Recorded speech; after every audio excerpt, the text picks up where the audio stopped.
What is up, everyone? Welcome back to another David Rams live stream. And today, well, we've got a good one. We've got a potentially hot and spicy one.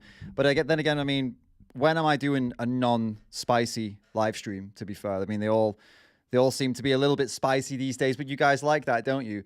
Who's here? We got JP and Julia. What is up, guys? Who else? We got Vegan for the Animals. Louis here, and so I see a little comment over the top, and a couple more comments. James is here. What's up? Everyone's cool. You guys like the thumbnail, huh? It's a pretty. I'll tell you more about that in a minute. So today, what are we gonna do?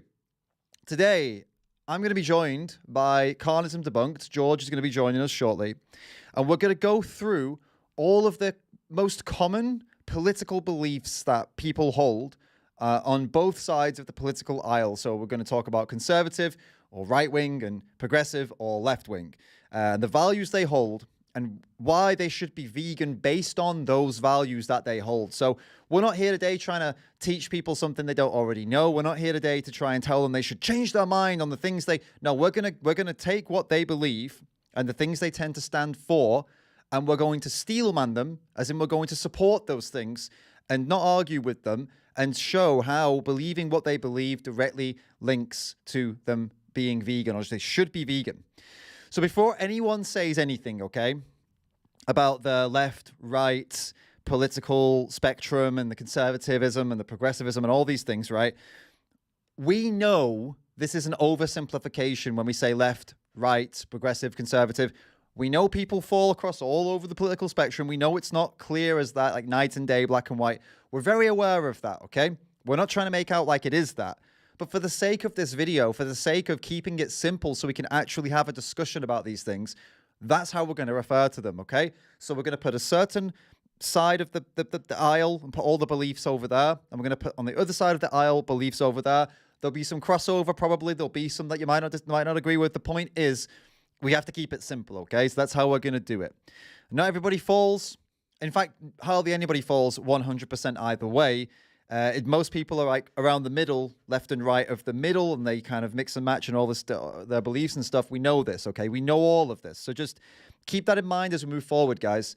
But basically, everyone should be vegan according to their own political views. That's going to be the aim of today. That's going to be the aim of what we're trying to achieve, to show people that today. Okay, George and I. And thank you, Wessex, who says, you lived up to the name David Harams with all of the swearing at your brother. Yeah, cheers. I didn't realize swearing was haram, though, to be honest with you. But yeah, I'll take that, David Harams. I think that's the funniest meme you guys have made of my name, actually. I think that's my favorite. All right, so shall we bring in George? Shall we bring in Carnism Debunked and kick this whole thing off? Remember, guys, before I bring George in, one more thing. If you guys have something to say to me or George that you want us to talk about, you want to bring up a topic, you want to disagree, you want to agree, you want to support, all those things, okay? Streamlabs tip link is in the pinned comment in the chat. It's right there, so you can see that. That's how you do it. Or you can do a super chat. Either or both if you'd like. I prefer the Streamlabs tip link. It works better for me, but whichever one works best for you is fine, and we'll answer you as soon as George finishes what he's saying, or as soon as I finish a point. We'll get to what you want to say, and we'll respond right away, okay? So let's bring in George. Carnism Debunked. What's up, man?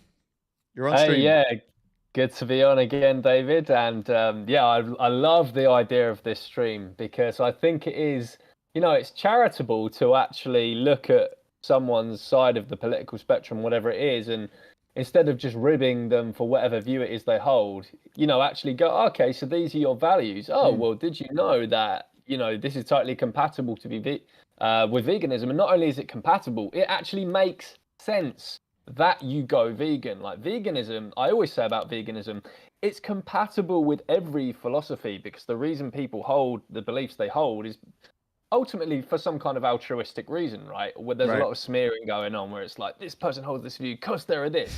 Actually, we generally believe the things we believe because we want the world to work that way for some kind of good reason.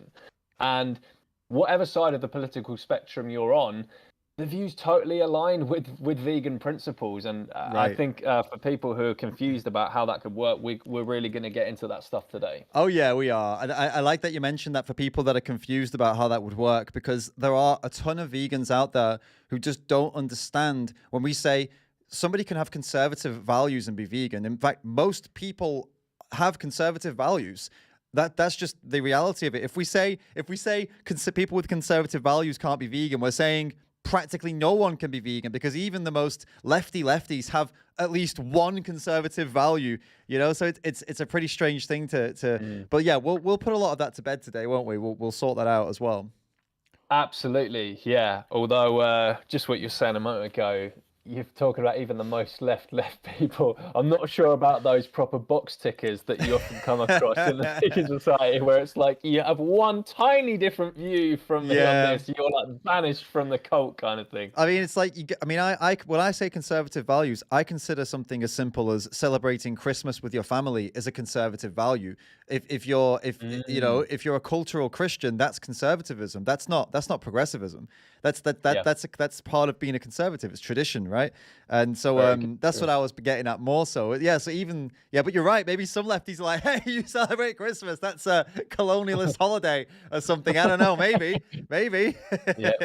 Thanksgiving is for sure. They always say that about Thanksgiving. That's true. So. Thanksgiving would be one of the example of a colonizer's holiday. Before we go on, I think a couple of people are talking about the thumbnail. What do you think about the thumbnail? It's a good one, right? Yeah, definitely very eye-catching. I don't know whether that was your mad photoshopping skills or someone else's, but yeah, it's good. I'm about to upset some people. Now, this might be the most controversial part of the stream, but I used AI. I used Mid-Journey, and people seem to be getting really upset about that. I mean, we're not going to get into the ethics of AI, art and stuff, but yeah, I just put in there, Trump kissing Biden, and it brought up some pretty banging results. So I have to use this. Oh shit! I didn't know you could type that stuff in now. I know about like ChatGPT and all that, where you can like generate text and stuff. Yeah. I didn't know you could generate images through AI by just typing something in like that. Where have you been living, man? You've been under a rock. This shit is it's gone from being super simple and not very good to being absolutely incredible. Like you look at the image in my thumbnail, man. Like that was all AI. It's phenomenal. But that's no entire. Do you know the shit I would be creating if I knew that this existed? You can do it right now. It's for free. You get an allocation for free, but then you have to pay for it. But it's worth it. I think if you're a creator, it's worth paying for, because people are criticizing me for using it last time I mentioned it. But it's like, what am I going to do? Pay an artist to create that? And pay them what? Triple, quadruple, or 100 times what I would pay, and wait for weeks for it? I mean, I understand, you want to support real art and stuff like that. But I mean, as creators, we've got to do what we got to do. Like we're also creating. We've got to use all the tools that we can get a hold of, Anyway, this is a whole separate thing, man. This is a whole debate. Let's not get sidetracked. Let's get into what we came here to talk about. Yes.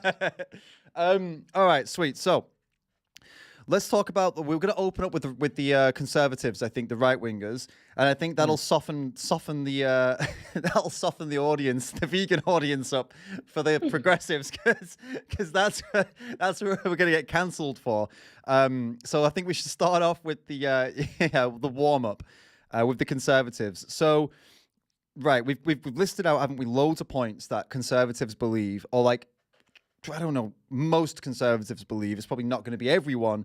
We're doing a bit of stereotyping, right? We have to, right? We have to.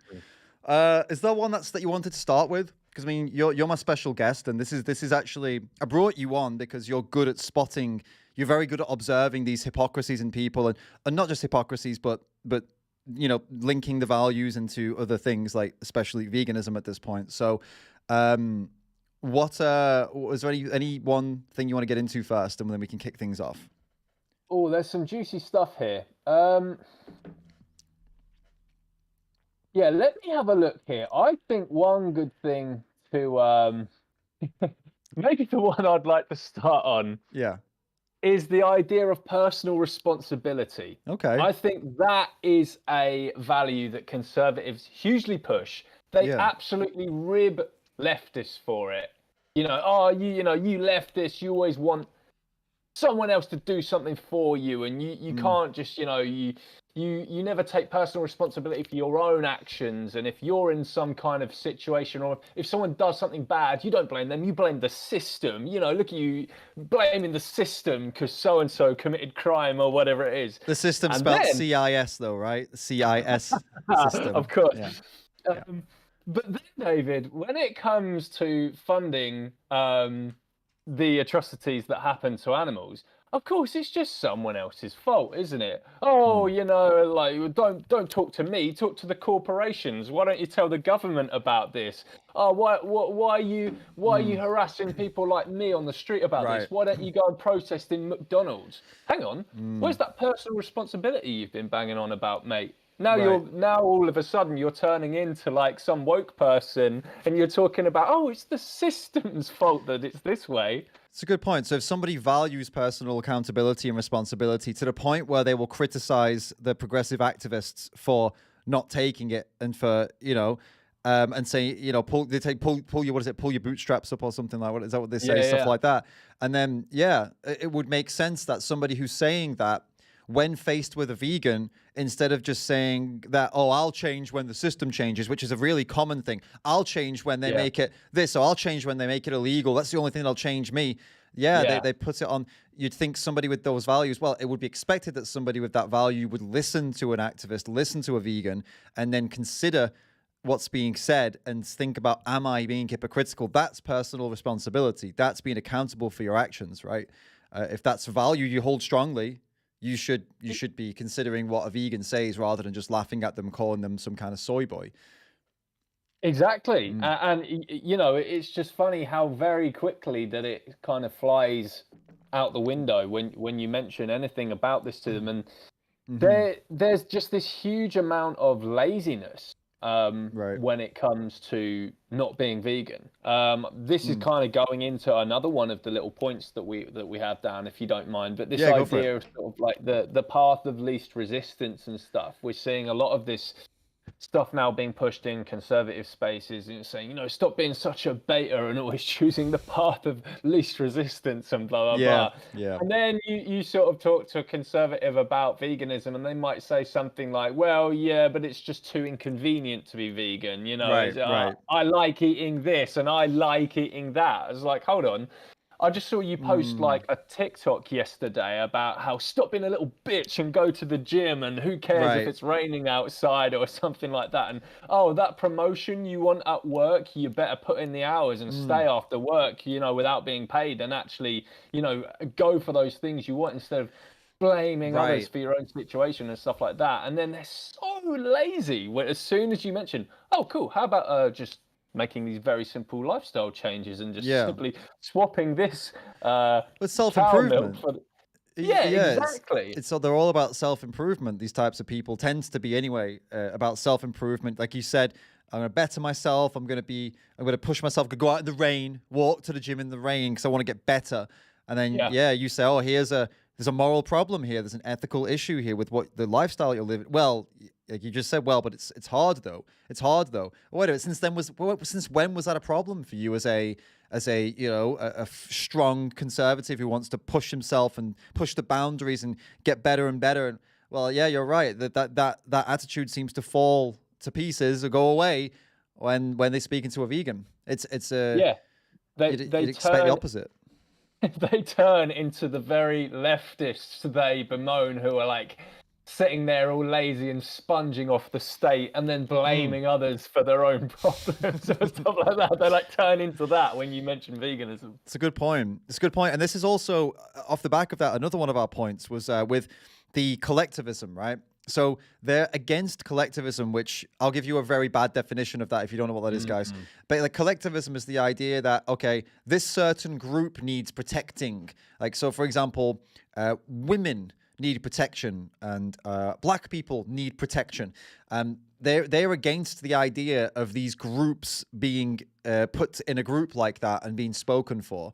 A lot of conservatives will actually say that they believe in judging people as individuals. There is no one solution for all of women. Like individual women need their own individual fights for the individual problems, and they need solving problems to be solved for the people, because they're people, they're not a group, right? So you'll hear this is like libertarian right-wing kind of logic. Yep. And so they'll be against that, right? They'll say, no, don't group people by race or gender or orientation. Consider them as individual lives with their own personal problems and needs. Yes. Now, you'd expect somebody who believes that to not go out and talk about animals as like, oh, they're just animals. Is then you have literally just done what the progressives do with you as oh, they're just conservatives, they're just men. Oh, protect women, protect you. You've become a collectivist. You've just literally done that to animals rather than considering them as individuals, which is what they are. Yes. This is a very good observation that I'd never thought of before. Now, how familiar are you with Melanie Joy's work on Carnism, David? I've not. I wouldn't say I'm like super educated on it. I've watched a couple of videos and I've read some of the basics, but I don't know like in depth. Yeah. So I mean, yeah, there's nothing too deep we have to go into here, but I mean, kind of the basics of this. Melanie Joy talks about in our Carnist society, we kind of see like dogs and cats as individuals and stuff who have personalities. So we have this kind of anti-collectivist view of dogs and cats, if anything. Yeah. But then conservatives turn into the biggest collectivists in the world because, as Melanie Joy says, but then we see a pig as a pig and pigs are all the same. They're just like these factory units.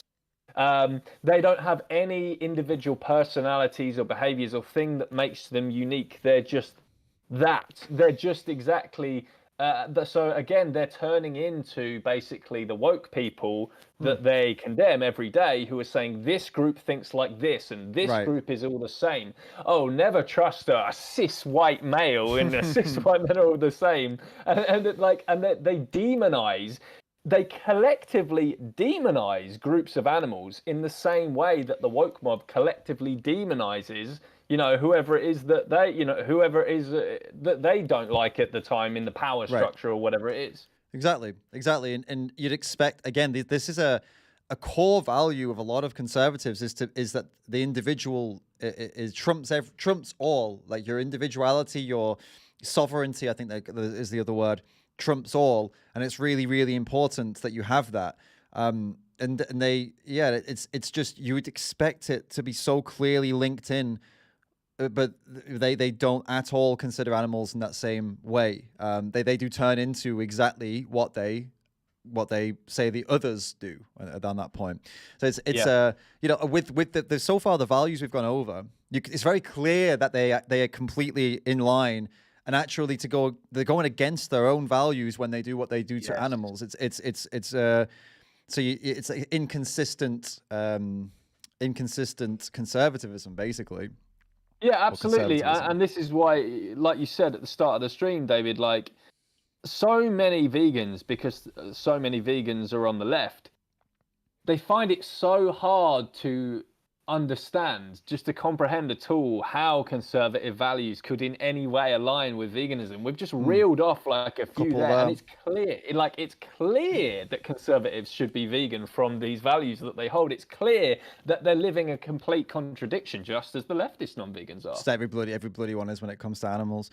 And what you mentioned earlier about going to the gym in the rain, and that being that links in with another thing that a lot of conservatives are saying right now, which is that there's a masculinity crisis, that we don't have masculine men anymore, that feminism has destroyed society, right? These are the kind of things they say. This is true. They think, and I think, some of the more extreme on that side, they go really far with this, but but basically they're pointing out that in general, masculinity, manly men it's becoming less and less of a desirable thing. If you read, like, I don't know, if you go online and read some articles and stuff like that, you'd imagine, if you spent your whole time online, you'd imagine that nobody wants masculine men anymore. No women like it or anything. That's kind of what society's trying to tell us right now.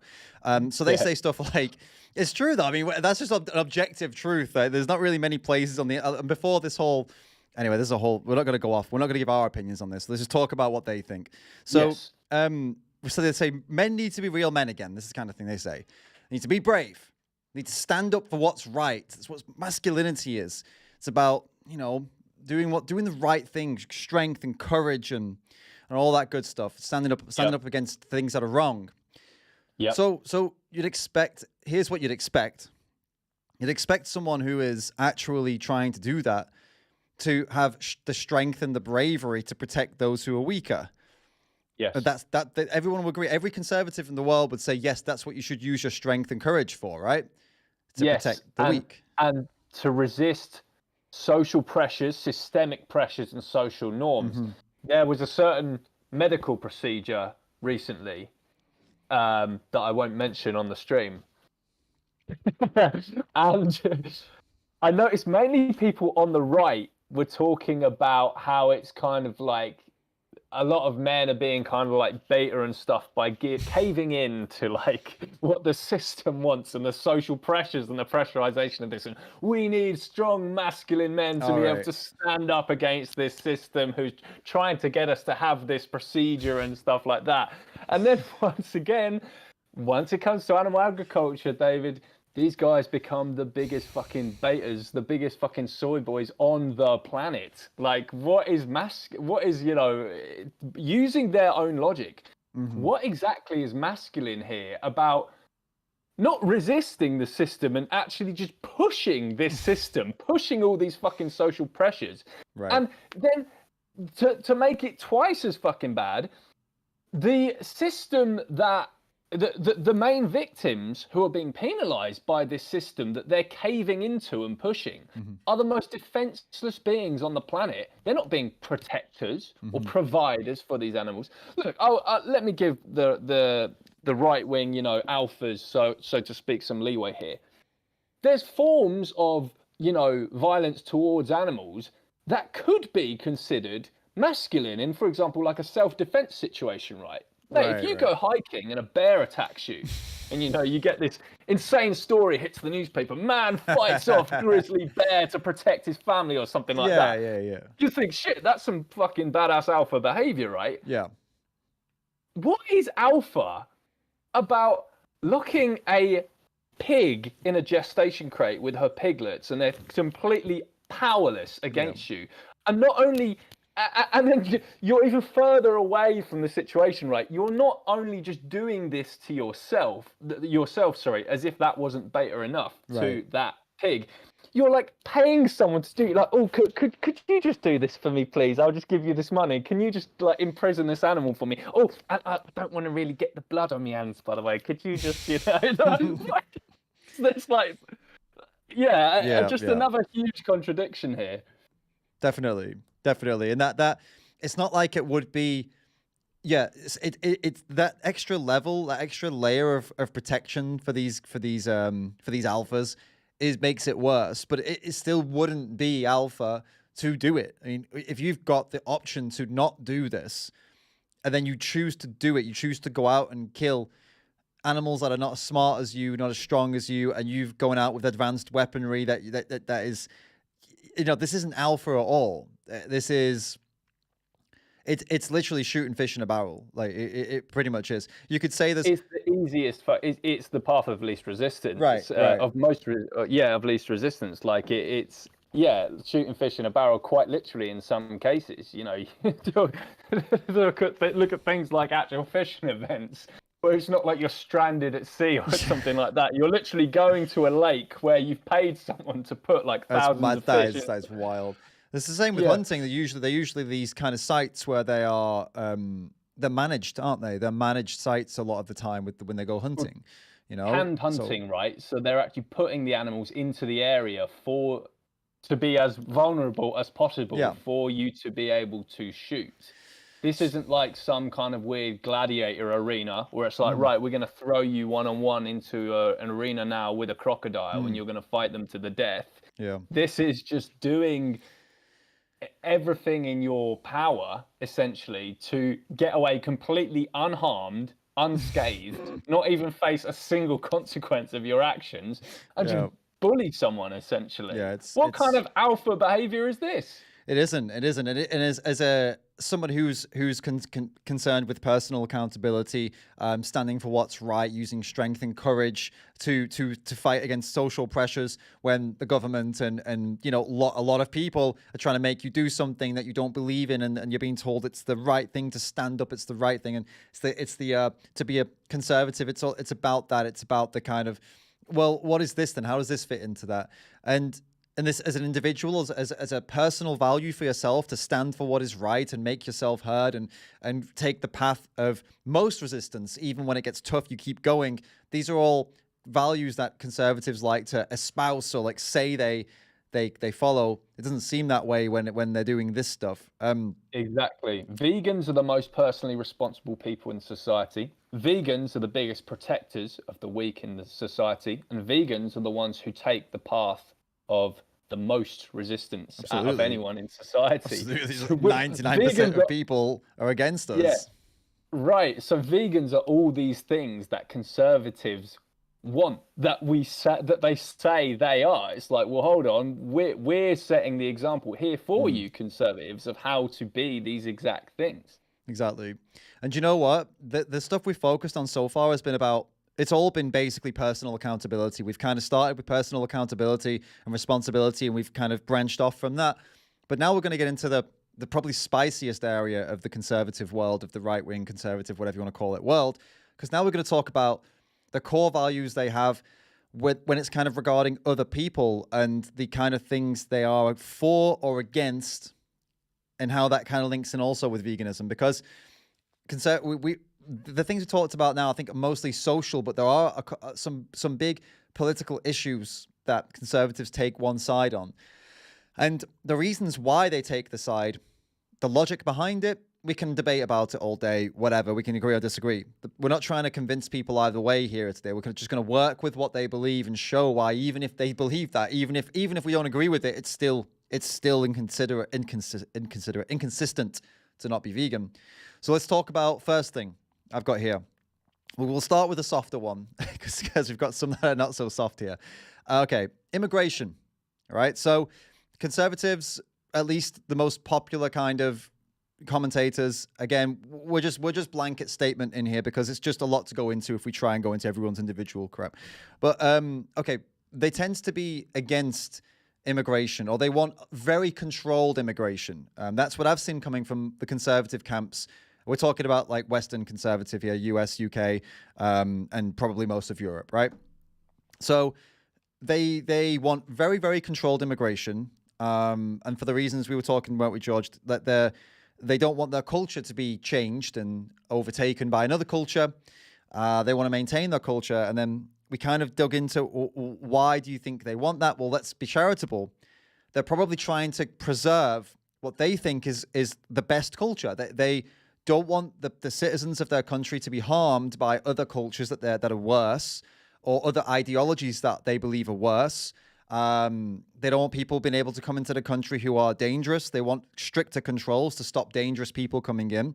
And they want less overall because it lowers the risks of the people that they care about being hurt. The less people that immigrate in, the lower the chance that they were going to hurt their people, right? This is how they function. This is what I'm guessing is, well, we are guessing a little bit, and I suppose we're kind of straw manning someone here. We're creating a straw man, but we have to. We're not arguing against any one particular person. We've got to kind of straw man. Well, I think we're, if anything, still manning, because conservatives, I think, would be happy with this definition. We're being charitable here. Okay, we're not just doing the standard thing that leftists would just say and say, well, they think this because they're racist, right? Yeah, no, sure, a conservative would like what you're saying now. They think, yeah, that is why I oppose immigration, David. I want to protect this. I want to protect possibly, that. I care deeply about this.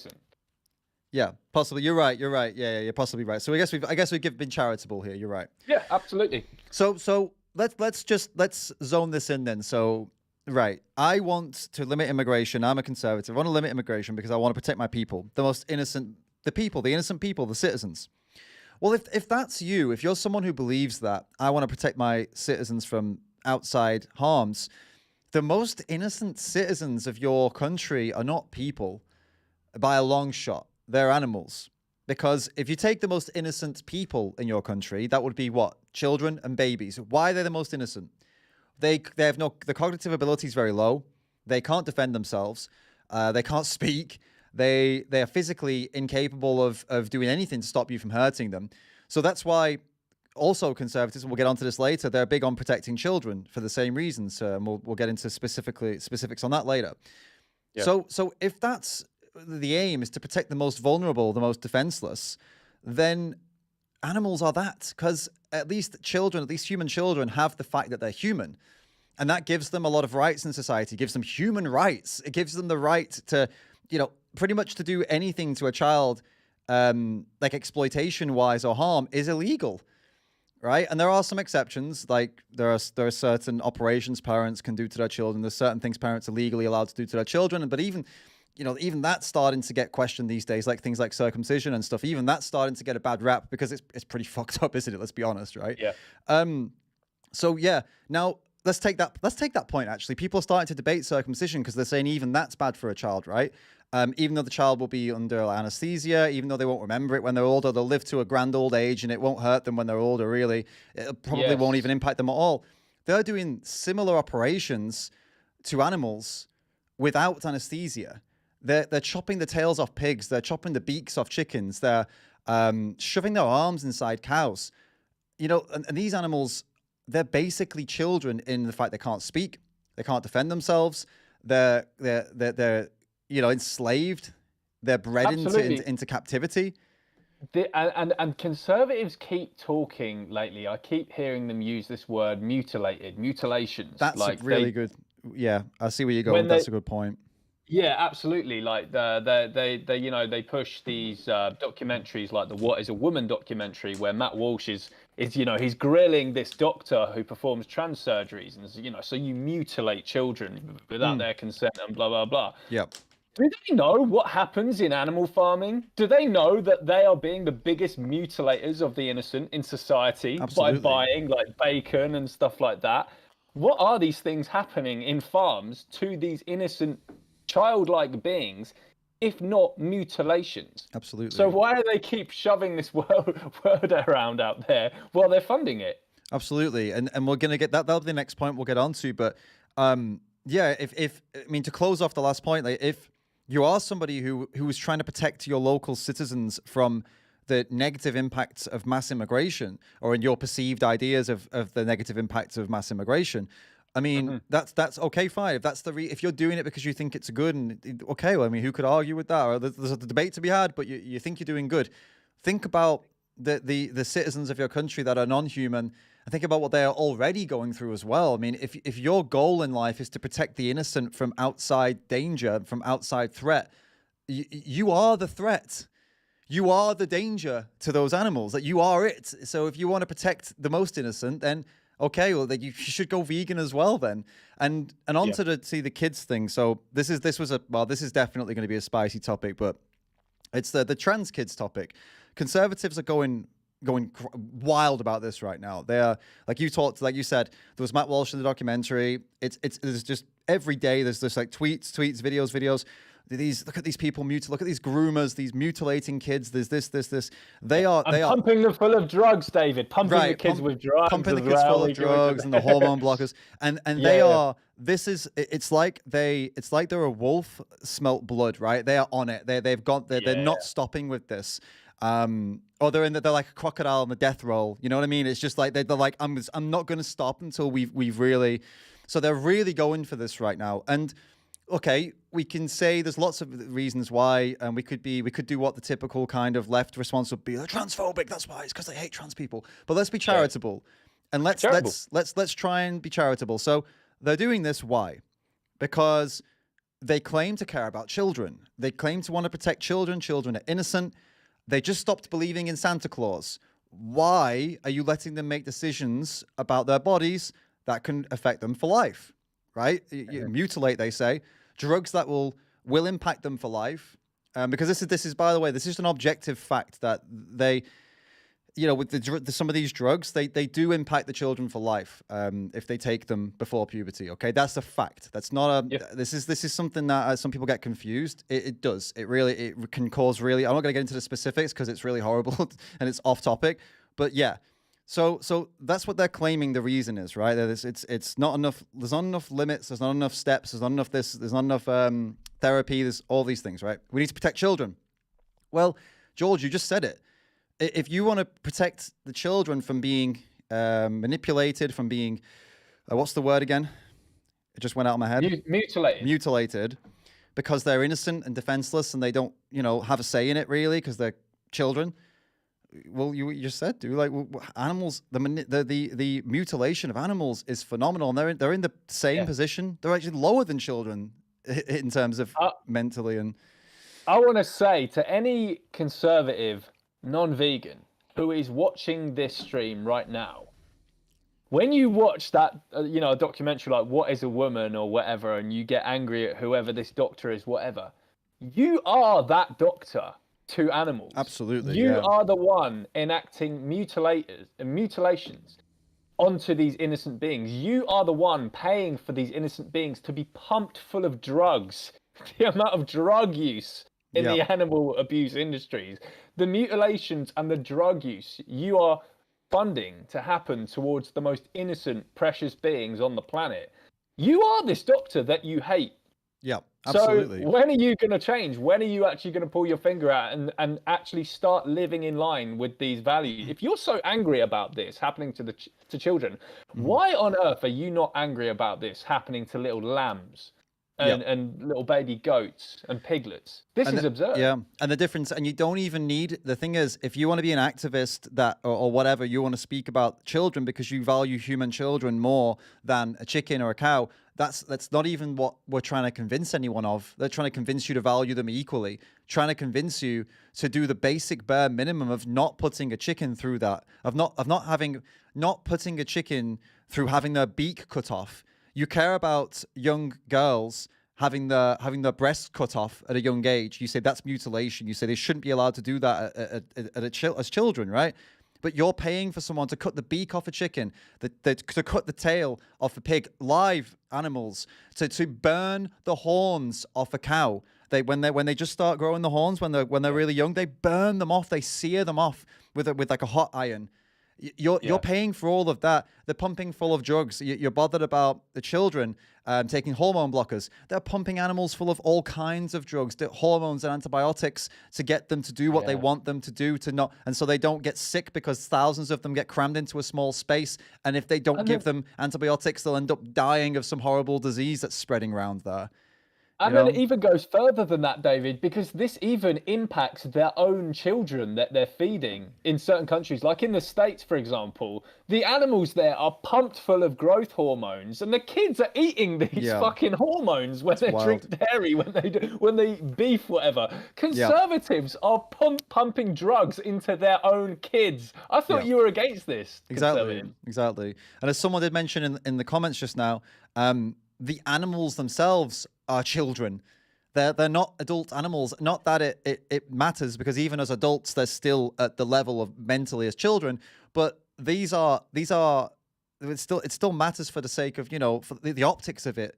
You're trying to defend children, and you're doing this to children of another species. It is a hypocrisy, but it really shouldn't be.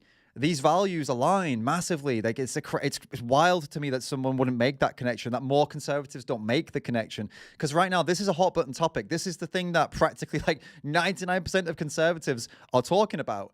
How there's no connection been made with this 99% of them is wild. And I hope this clip, when I clip this out, I hope this gets shared about in conservative spaces, because it's incredible, isn't it? So imagine you're so passionately defensive of these children being mutilated and pumped full of drugs, while paying people to pump the children of different species full of drugs and mutilating their bodies for a burger, for a sandwich, for a glass of milk that you don't need, and you don't need to be healthy just because you like it. How are you any different from the people that you're going against at that point? Yeah. And another thing, that they keep talking about these acts of perversion and stuff. Oh my God, did you see, David? They had a drag queen reading to them kids the other day at the school. This is perverted and blah, blah, blah. And then they're like paying for people to like ram steel rods into like cows and Right. pigs to like pump them full of semen and impregnate Right. them, and then drinking the milk that comes out of someone else's bosom from a different species. Like, how is this not gross and perverted? Yeah, it's the totally and the well, yeah, like you was with the artificial impregnation of the farmer shoving the arm down the ass and injecting semen. And how did they get that semen from the bull? They literally jerking off a bull. They're jerking off animals that have the mental capacity of the children that go to the drag shows that you're upset about. So if you're upset about children being exposed to sexual things at these drag shows and that's your core thing, well, okay, fine. But if you really believe in that being wrong, how could you possibly fund a dairy farmer who takes a cow who is a child, and even when they're an adult, they have the mental capacity of a child or less? And how do you not consider shoving hands inside them and injecting them with the semen of a jerked off bull who was also a child? How is any of this not a problem? Because they're not human? I mean, that's just bullshit, isn't it? That's arbitrary, isn't it? Because they're not human. Who cares if they're human or not? They experience the world in a similar way to how a child experiences the world. So if you've got a problem with this stuff being done to children, you should have a problem with this stuff being done to animals. Yeah, it's that simple. I mean, say no more. I think we've absolutely, I think we've just highlighted how truly absurd that this is. And sticking to children, we're still with the conservatives and we're still on children. Because now we're going to get into a topic that is probably even spicier than the last topic, but it's what we're here for, guys.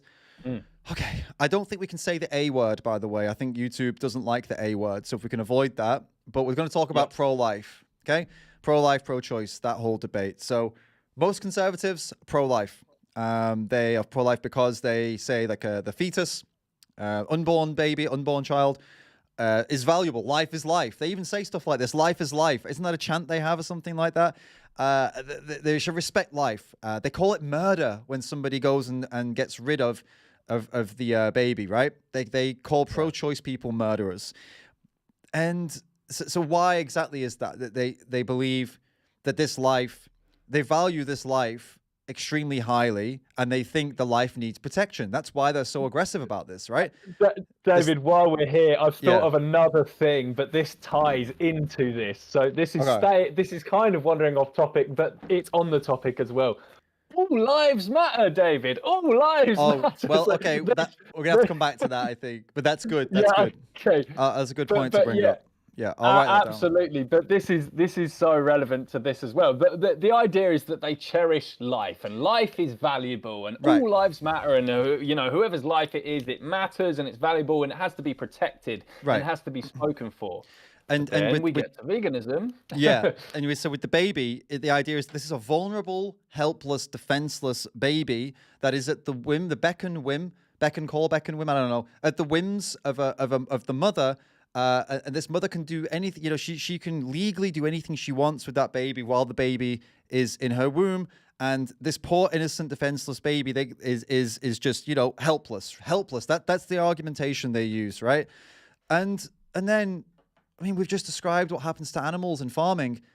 And these animals in farms, cows, pigs, chickens, sheep, goats, all of them have a higher level of cognition and understanding of the world than that fetus does. Yet you don't see the conservative making the same arguments for those animals. Why not? Why are you not giving them that same respect that you give to an unborn child? Considering the unborn child most likely doesn't even feel pain at this point, probably at some point isn't even sentient yet, hasn't even developed sentience yet, hasn't even developed a cognition or a consciousness yet.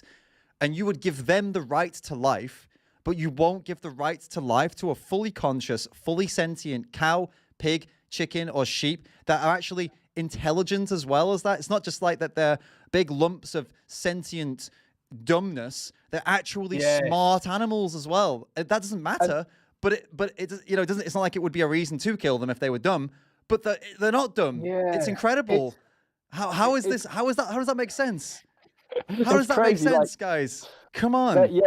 They deride cows as if they're these big lumps of or even if you do prove like the sentience to them, they just kind of don't care, whatever. But then they'll Right. show these, pictures of like tiny little babies, and the women, they'll be like, look at so and so many weeks the hands form, and now you have the heartbeat. Wow, look how magnificent this is. Even the most tiny, sort of insignificant of life is just the most precious and amazing. Right. Look at these little fingers coming through. It's amazing. Wow, and you bastard, leftists, you want to terminate this. And it's like, okay. How about look at this big, beautiful cow over here with their beautiful eyes and their massive brain, and looking around and thinking and feeling and perceiving the world. And now suddenly, if you see the beauty and the value in life when you see this tiny little fetus in the womb with their little fingers and toes and heartbeat coming through, how can you not see any value in the life of these beautiful, majestic animals all over the earth with bigger hearts? With bigger brains, with bigger faces, who can interact with you more, who have more of a personality, who have more of a soul in them, you could almost say, than the tiny little zygote or whatever it is. Again, just a huge, I would say hilarious contradiction, but it's not even hilarious. This is just like, it's kind of fucked, actually. It is. It's very fucked up. And it's, I find this one to be a really particularly wild one, because if you hold the value that an unborn child, a fetus, an undeveloped baby up to the point where, as I said, some conservatives will say, no, it's murder, even if the baby doesn't have consciousness yet, even if there's no sentience, even if there's no heartbeat yet, it's from conception for a lot of these people. So, okay, if that's your belief, then, I mean, yeah, I'm not going to argue with you about it. That's not what we're here for. But you should be extending that consistency to animals that already have all of those things. And if the point is, well, they're not human, well, so what? It's the core values, it's the core attributes or traits that make the difference, isn't it? And that's actually a kind of a pro-choicer argument that they rib, actually. Like, pro-choicers will kind of say stuff like, oh, well, they're not a person yet or something. So it's this otherization. They're not a this. And then that's using the argumentation of the opposition to make their point. Value life. Yeah. Right. Yeah, exactly. Yeah, you end up sounding like a pro-choicer when it comes to animals. Well, it's not this, it's not that. Well, they're not really a this, they're not really important. That's what all these pro-choicers are saying to you. So you turn into one of them the second animals come up. And they will respond to pro-choices by saying stuff like, but look, they have a heartbeat and a brain and a this and a that. And it's like, but these animals have all of that. Exactly. So exactly. We have a tip, by the way, from Floop, who says, basically the answer to all your questions is speciesism. Speciesism is a strange thing that no vegan or non-vegan understands. Yeah, obviously it's a form of discrimination. Of course, it's irrational. It's the same as, I mean, any ism like racism, sexism, they're all irrational. They're all things born of nonsensical beliefs. So it's not.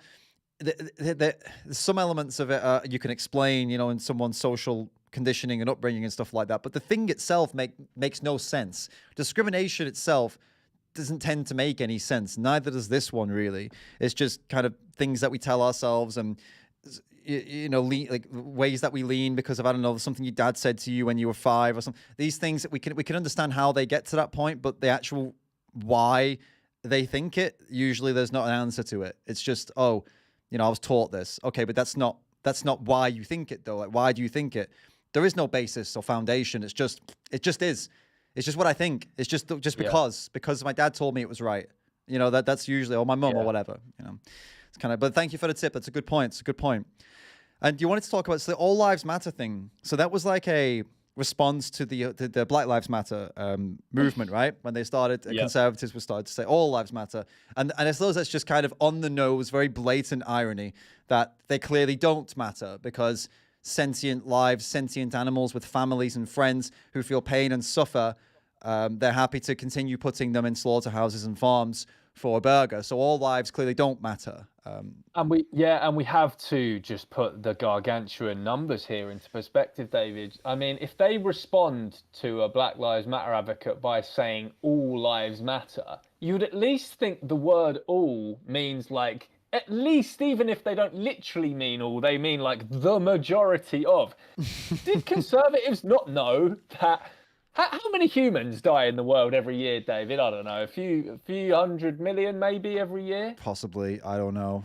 I don't Okay, know. this is like a drop in the bucket compared to the animal holocaust, right? Am I allowed to say the H word on your You stream, just or did, so I I just guess did? we're done now. Well, we're talking 2 trillion sentient beings, 2 trillion sentient lives every year, David. Like this figure is just unimaginable. You can't fathom it. If Yeah. all, like, it's hilariously absurd if they're saying all. Not only do they not mean all, they're literally talking about the tiniest, tiniest, tiniest, tiniest minority of lives. They're turning into the very, if they're labeling Black Lives Matter as these people who just care about a minority of lives, what do you mean Right. Black Lives Matter? All lives matter and stuff. Well, hold on, you're now turning into that very Black Lives Matter person whose views that you're Right. you're saying that about. Like, what is this all? Do you mean like a tiny, tiny, tiny, tiny, minuscule minority of lives matter? And the thing is, you're going at this in a very data heavy way of like, hey, logically this doesn't make sense, and and what you're saying makes sense. And I imagine that a lot of these people would come back and say, well, I value human life as the top life because God created us in his image. And that's why when I talk about all lives matter, that's why, because animals weren't created in the image of God. So animals are put here for us to use for whatever we need, do whatever we want with. And that's what it's here for. And the thing is, that's what they're here for.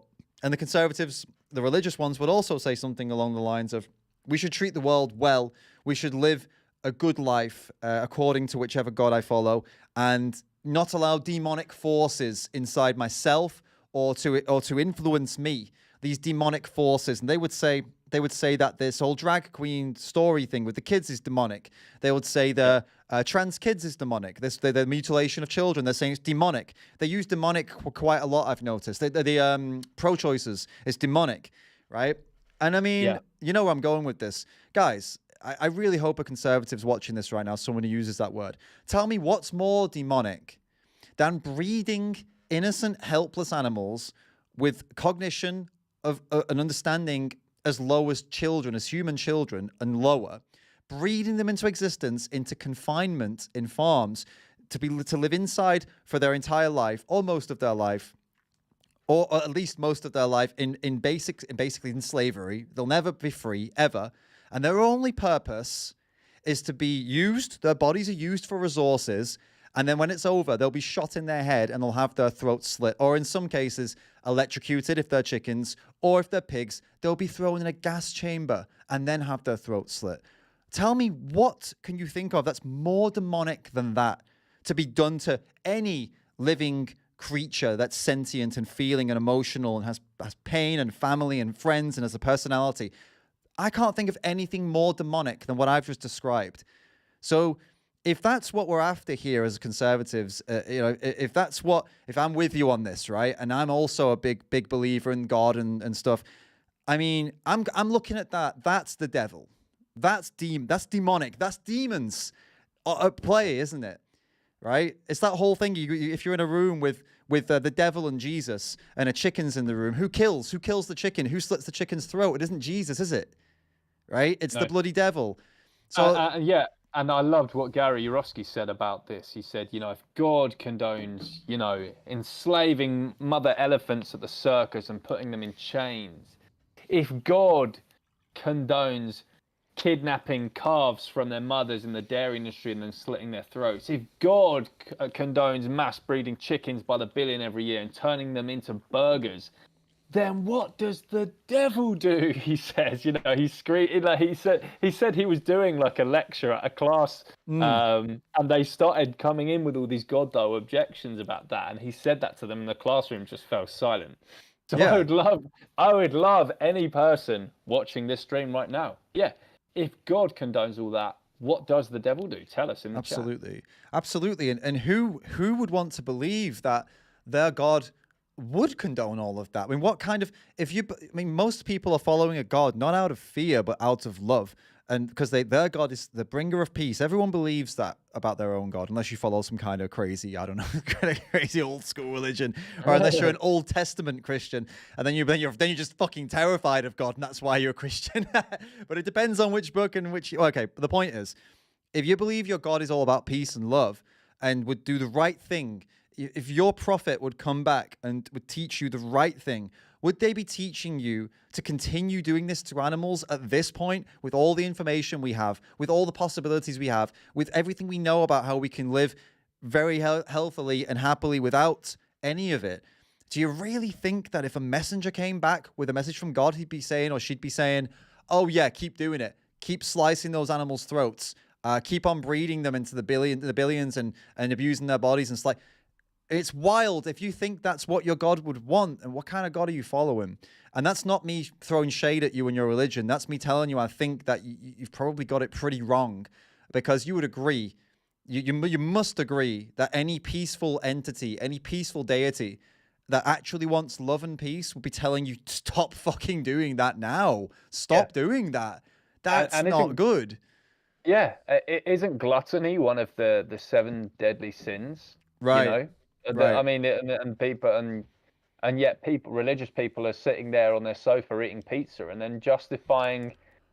They're saying this God is wanting them to do this. Well, Right. I mean, what God? Which God are you following again? I'm confused here. Absolutely. Nobody wants to believe, and everybody would be upset and offended if you suggested that God was evil.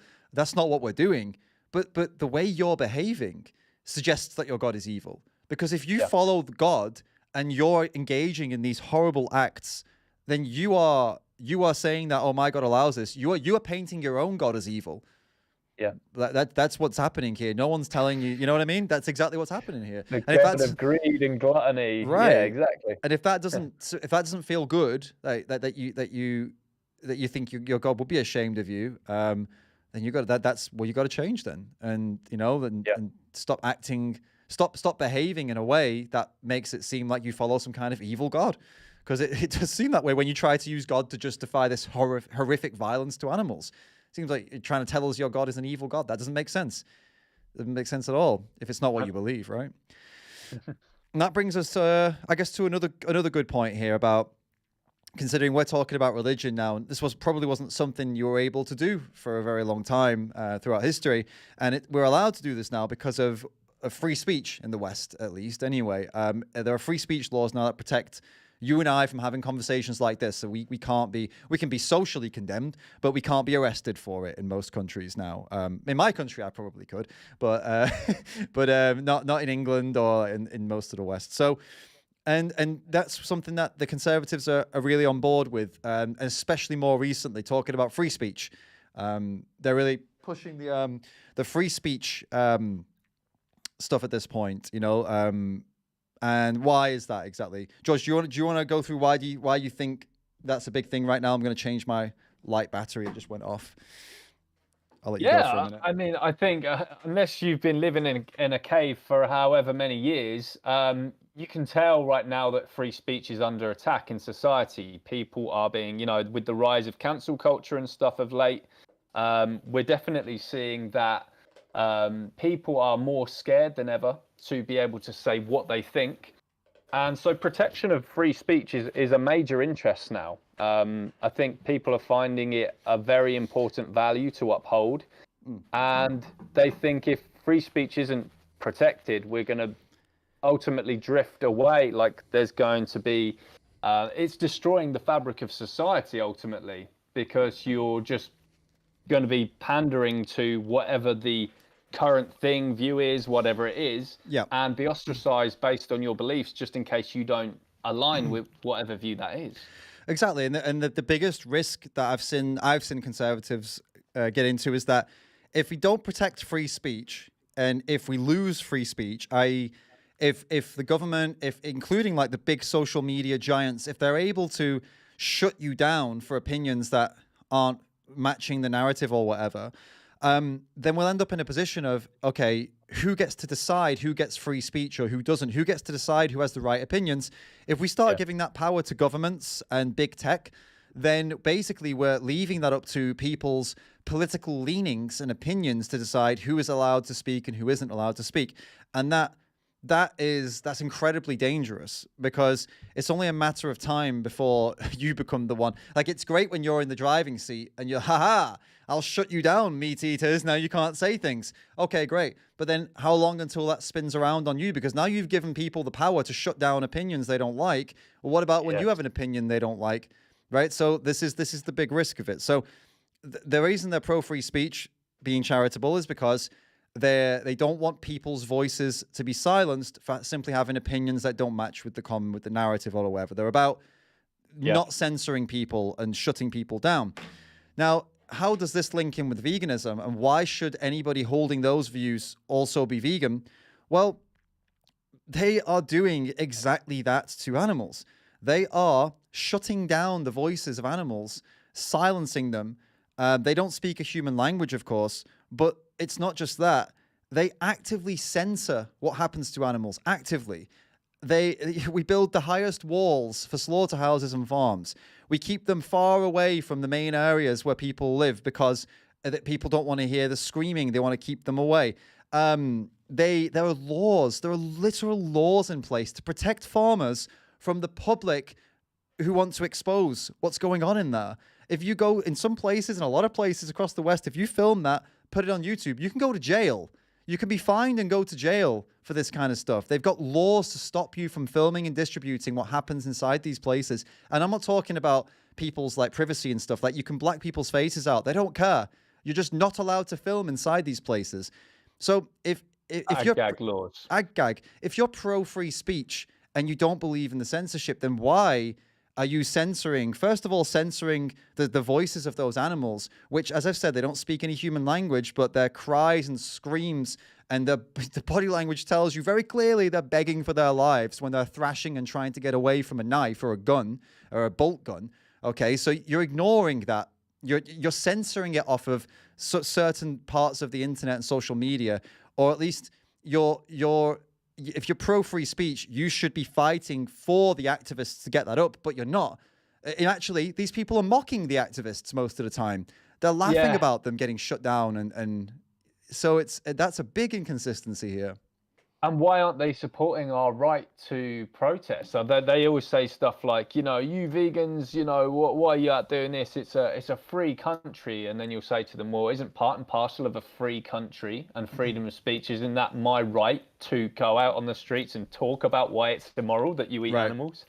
And then they'll be like, well, no, I don't support that. I don't support your right to protest or whatever. It's like, right. So it sounds like what you're saying, what you actually mean by free country is the freedom for you to do whatever the fuck you want. Right. But animals should be imprisoned. And then anyone who opposes it, and they shouldn't be allowed to speak up about why what you're doing is immoral either. So much for free speech there and a free country there, mate. Absolutely, and it's even if I've seen some conservatives say, "Oh, I support this person's right to protest." I have seen that, but the point is that they're still actively censoring, ignoring, and pushing down the voices of animals when they are paying for them to be. I mean, what? Okay, put it this way, right? What would be the most ultimate form of censorship? To shut up someone that you really didn't want to speak, right? If it's a government level, well, you know what they do? You just disappear. You get into or if it's in the UK and you're in the royal family, you get in a car crash. So it just depends on where you are in the world, right? You missed that joke. You want okay, I guess so. No, I'm not going to go with that one. Or if you're in the USA in the Obama days, it was a drone strike that went wrong. So depending on where you are in the world and why they want to get rid of you, basically that's the best way to silence you, is to take you out, right? And the conservatives would agree. They a lot of them are listening to these kind of conspiracies, not theories, because some of them are actual conspiracies that have some actual data behind them, some of these things that happened. So and what are they doing to animals? They're literally paying people to kill them, to end their lives. In this case, it's not because they're worried about what they might say, it's just because they want a burger. So I mean, how are you any different from Obama with his drone strikes? you see my point here? Like, you're shutting down animals. You're not interested in hearing what their plight or the people that defend them. And actually, you're paying people to kill them. Yeah, and then you're aligning with like big pharma, big tech, and all these other supposed industries that you hate and are concocting all these conspiracies against us, or whatever. And you're doing their dirty work for them. Absolutely, absolutely. And what is the deal, David? Why do conservatives have such a big bug up their arse about, you know, big pharma, big tech? But then big ag is just like protected by them. They see big ag as like this cherished, protected thing. It's like, you don't think big ag is shady or you know, censors things or tries to control the spread of information or puts out propaganda to brainwash you in any way? This is crazy. How can you hate big tech and big pharma, but big ag is suddenly now all of a sudden this like fucking protected group? That's a really good point, especially about the propaganda. Because again, another thing I've seen conservatives talk about a lot is that they're sick of the like leftist propaganda, and there's been a lot of propaganda coming from the progressives about all different topics, trying to kind of twist the narratives and control. And there's been a lot of it, and they point it out and they say, "Oh my God, look at this! Look how bad this is!" Or look at the happy egg propaganda. Look at all the animal ag propaganda. How is it that you've got a problem with these the progressive propaganda and them putting out these kind of fancy pants, happy things, happy lives of whatever? They usually, when it's progressive propaganda, it usually has this kind of like jingle to it. It's quite happy. It's quite, I don't know what the word is, like hippy dippy kind of stuff. And it's like, oh my God, they're dressing this really crazy point up in this hippy dippy happy video. Oh, they're so bad. They're so evil. They're so demonic. And then the animal ag industry does the same, and they're like, "Oh, great, yeah, I'll buy those eggs." They just completely fall for that propaganda, but not when it comes from like these progressive camps. It's the same fucking tactic. It's the same tactic. It's the same use of propaganda. Mate, conservatives are basically CNN with the mostly peaceful protests and the city burning in the background. Like, there's big ag is this mostly peaceful industry kind of thing, and there's all these like fucking explosions and stabbings and shootings going on. That's a really good point. That's a really good comparison. Like those ads of like, mostly peaceful industry, and they never show you the slaughterhouses. The equivalent would be, so that mostly peaceful protests where the city's on fire, mostly peaceful but fiery, but mostly peaceful protests on CNN. Well, okay, what animal ag is, conservatives, which you've not spotted for some reason, is the equivalent of like a farmer standing in front of a slaughterhouse and a slaughter line with cows hung upside down, getting their throats cut, going, "Oh yeah, it's a violent but mostly peaceful industry." That's what you're doing, and the difference is you spotted it with CNN and you said, "Well, this is bullshit." But when it comes to animal ag, you're like, "Yeah, it's probably fine." Why? Why would you allow one and not the other? Crazy. Yeah, that leads into cancel culture. Actually, leads us nicely into the cancel culture, because that's something they're been very vocally against as well. Speaking of like propaganda and stuff like that. And I guess it's more or less, I'm going to repeat the free speech thing, because it basically is anti-cancel culture is pro-free speech, isn't it? That's the same point, basically, isn't it? So I guess it would be, unless you've got a point to add to that, I think it would just be repeating what I just said, really. Yeah, no, all I would have to say on this is conservatives and the so-called pro-freedom of speech people, they seem to be very hot on trying to shut down people's views and to enact censorship on opinions that in some way harm big ag. You know, this is somehow slanderous to big ag, and this is this horrible thing, to actually just show them the truth about it. I don't know if we were going to discuss this whole faction of the right-leaning side as well, but truthers, so-called truthers, tend to lean right rather than left. Where are the truthers on big ag? I mean, there are plenty actually in the vegan movement. Like, give credit where credit's due. There are people in the vegan movement who lean right and are truthers, whatever, and they're exposed to big ag.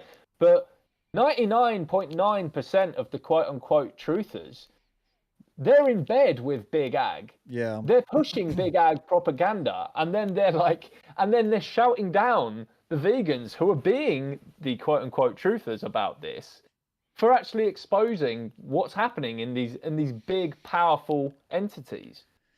Absolutely. That's a good point with the freedom fighters, or what do you call them, truthers. They do tend to be the big meat people, don't they? Steak, Yeah, I eat the steaks. That's what I'm all about. But that doesn't add up with being a truther. That you're like against the establishment in all these ways, but not in this. But then they think they've got it into their heads that plant-based and vegan is the environmental movement, like it's the Greta movement. They think it's that, the thing is, yeah, they try to make it that, but it doesn't have to be that, and it isn't that. That's not what animal rights and veganism is about at all.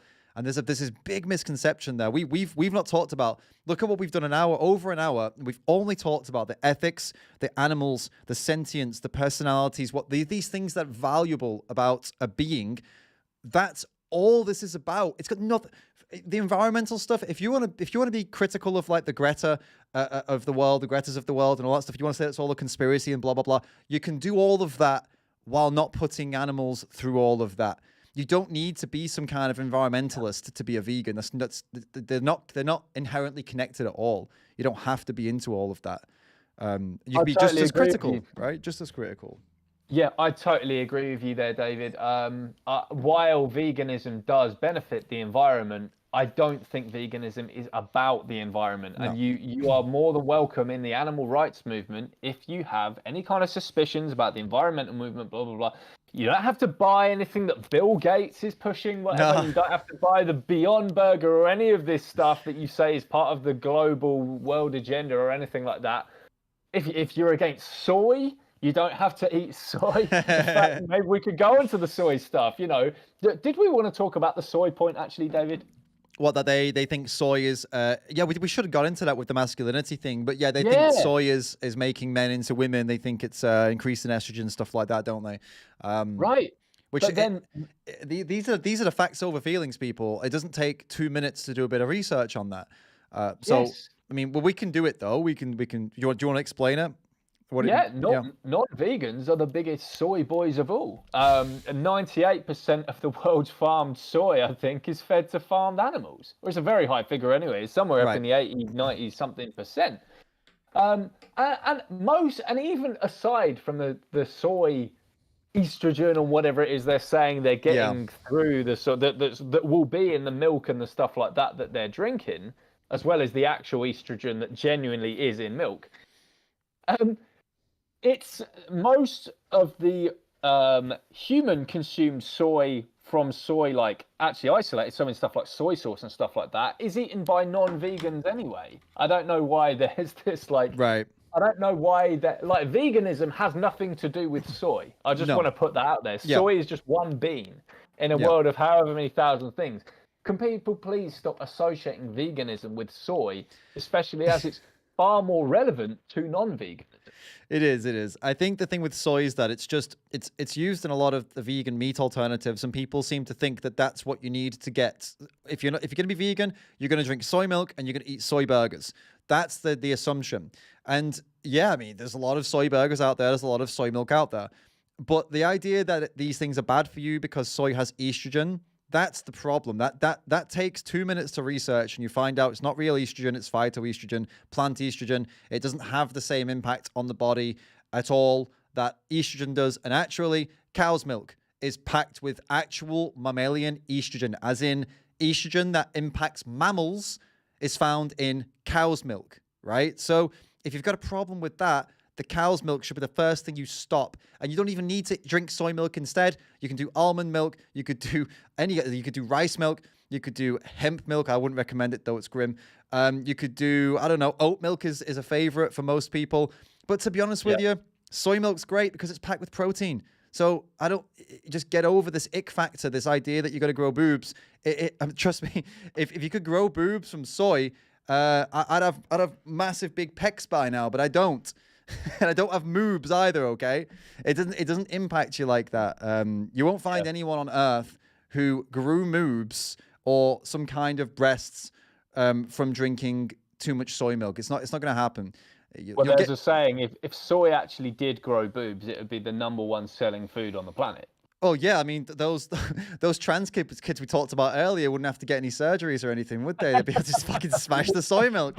I mean, that's what the doctor would prescribe. Hey, we've got a non-invasive method for you to, you know, for your treatment. Just smash soy milk, eat loads of tofu, and smash those soy burgers. In a couple of months, you'll have grown some kind. No, it doesn't work. It doesn't do that. Otherwise, it would be a treatment for a lot of things, wouldn't it? You know? Oh, mental. But so yeah, don't worry about soy. It's not going to make you a woman. It's not going to make you feminine. It's just ridiculous propaganda. That's an example. See, this is the thing. Conservatives are so good at spotting progressive propaganda and propaganda from the woke, right? But when it comes to this propaganda, they completely miss it and they assume it's all true. They push it. They push it out there. They push it out there. It's crazy, guys. Yeah. But apply yourselves. Apply yourselves here. So did you want to talk about this non-aggression principle that you mentioned here, the libertarians? Yeah, absolutely. So libertarians are generally right-leaning people. You can get leftist libertarians, apparently. I'm not super well versed on libertarianism, but most libertarians, I believe, do lean right. Yeah. And one of the key parts of libertarianism is the non-aggression principle. Basically means you don't enact harm on anyone who isn't harming you or something. To be concise here, let's get an actual definition up. Hold on. Sure. Non-aggression principle. Right, let's have a look at this. This is from Wikipedia. Yep.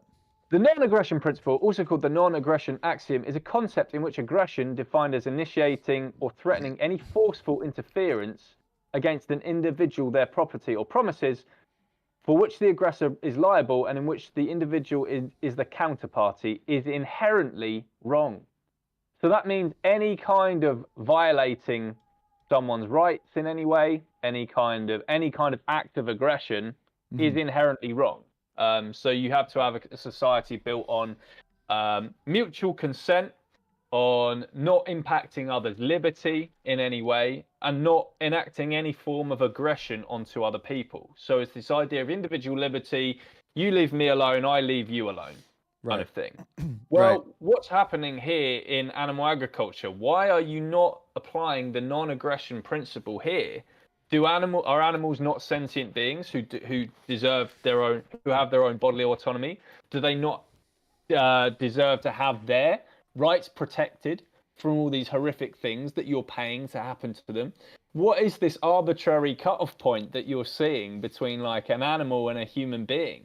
Absolutely. That makes it so that the non-aggression principle, you absolutely live by this and abide by this when it comes to humans. But then if someone looks different from you, essentially, you know, because they're still sentient beings, they still have thoughts, feelings, and a heartbeat, suddenly the non-aggression principle flies out the window and it's okay to just infringe on others' liberties. Absolutely.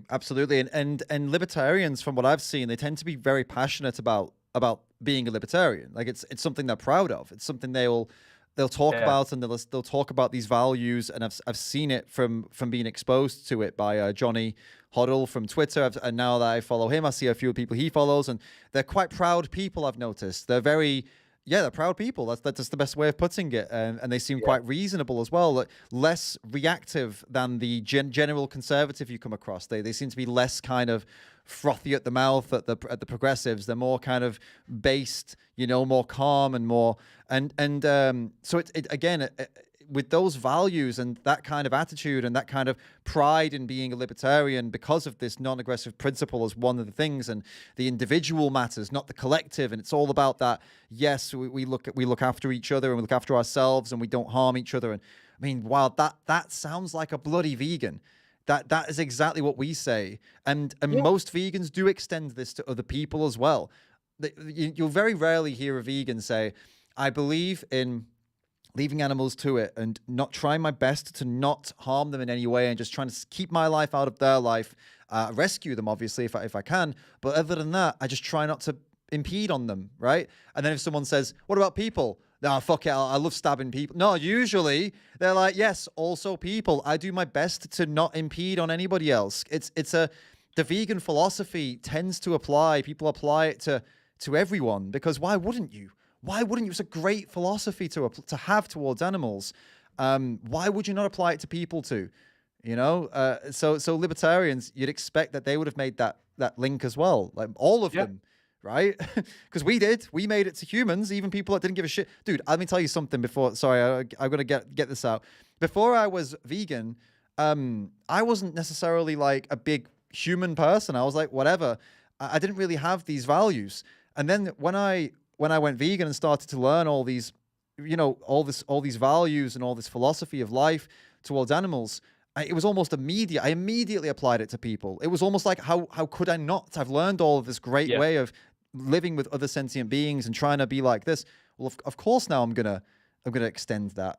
It's just it's natural. Of course I'm gonna do it. So why don't libertarians do it? I fail to see how people can't make the connection, especially when the values like that seem so inherently linked to veganism. Right, definitely. It's you sound like a vegan. As a libertarian, and that what you read out, it sounds like a vegan. So there is this, Vegan for Animals just said there is this Mark Passio, who is I think he's quite a well-known person in the libertarian camp of, I think he's like a social commentator. I was actually considering trying to get him on, and he's a vegan, and he says the same thing. He talks about veganism in that same way, and so does Johnny as well, which is great. Johnny Hoddle on Twitter, guys, if you want to check these guys out, Mark Passio and Johnny Hoddle. Cool vegan libertarians to follow. So I think that's pretty much the conservative side, actually, that I think we've gone through. I don't think there's any points left there. There's only one tiny thing I wanted to mention. And Great, go for it. Just the halal stuff. Why do conservatives keep saying to vegans, why don't you lot focus on the halal and stuff like that? That's a good point. Then they all fund halal. And they all do. I don't care, you know, that you might say, no, I don't buy halal meat. I only buy my meat from blah, blah, blah. No, mate, for a start, even like this is maybe too UK specific, but most of the major like eateries in the UK, they will actually use halal meat. Like, say you go into, I don't know, like Nando's or Subway or whatever, unless it's, you know, ham, all that meat will be halal. And the reason for that is because they want to cater to as many people as possible. But while Muslims will only eat halal, non-Muslims and the right-wingers, despite the fact that they always bang on about halal, they don't actually care. They will actually buy the halal meat. Right. There's been no, you know, I will be boycotting Nando's and Subway and McDonald's and Tesco and Sainsbury's until they stop serving halal meat. Yeah. They just eat it. They just buy it. So there's that was just one small point I wanted to mention. It's a good point, and I think, look, let's get it. Let's like be charitable. What's the reason that a conservative cares about halal? Well, because they don't stun the animal, and their perception is it's more brutal, it's more painful. The animal's more terrified. The whole situation's way worse if it's done in a halal way. That's what they think. That's what they say. That's what they believe. So ultimately, they're saying, I care about this animal. I care about this animal's well-being. I don't want an animal to suffer and die, be tortured for meat. I want them to be the opposite of all of that. But the thing is, not the non-halal way. There's only one extra step. If it's pigs, they get thrown in a gas chamber and burn their lungs from the inside out with gas. If it's chickens, they get dipped in an electrified water and electrocuted, and then get slashed across the throat. And if it's cows, they get bolt gunned in the head and then have their throat slit. So if your concern is the well-being and not torturing the animal, and what you think, none of that sounds like torture? It sounds like a fucking Saw movie. This is crazy. If your concern is the well-being and the not torturing and the cruelty, then you'd want to not fund any of it. Not just the halal is all of that stuff. The halal is basically the same, minus the electrocution, minus the bolt gun, and minus the gas chamber. So, I mean, depending on which way you look at it, think about that. Halal is without those things. Non-halal is with those things. Is any of these a good choice? How is either of these two options good? So if that's your concern, animal welfare and animal torture, you want to be against that, then you should be a vegan. If your concern is something else, if it's just like you're just against Islam or something, then it's something entirely different. But we're trying to be charitable here, aren't we? Yeah, and it's just it is just unavoidable to fund some form of non-stun slaughter as a non-vegan. I'm sorry, but it is. You can't, even if you committed to boycotting all halal products, you would still end up funding non-stun slaughter in some way. Even when you buy stuff like wool and leather. I mean, like even in like the wool industry, those the sheep are that the lambs and that they're shipped off to the Middle East once they're done for wool production, and they'll have their throat slit via the halal method. Right. All this talk that you hear from the right wingers about vegans should focus on halal and blah blah blah. Well, how about you stop fucking funding it, mate? Absolutely. You know?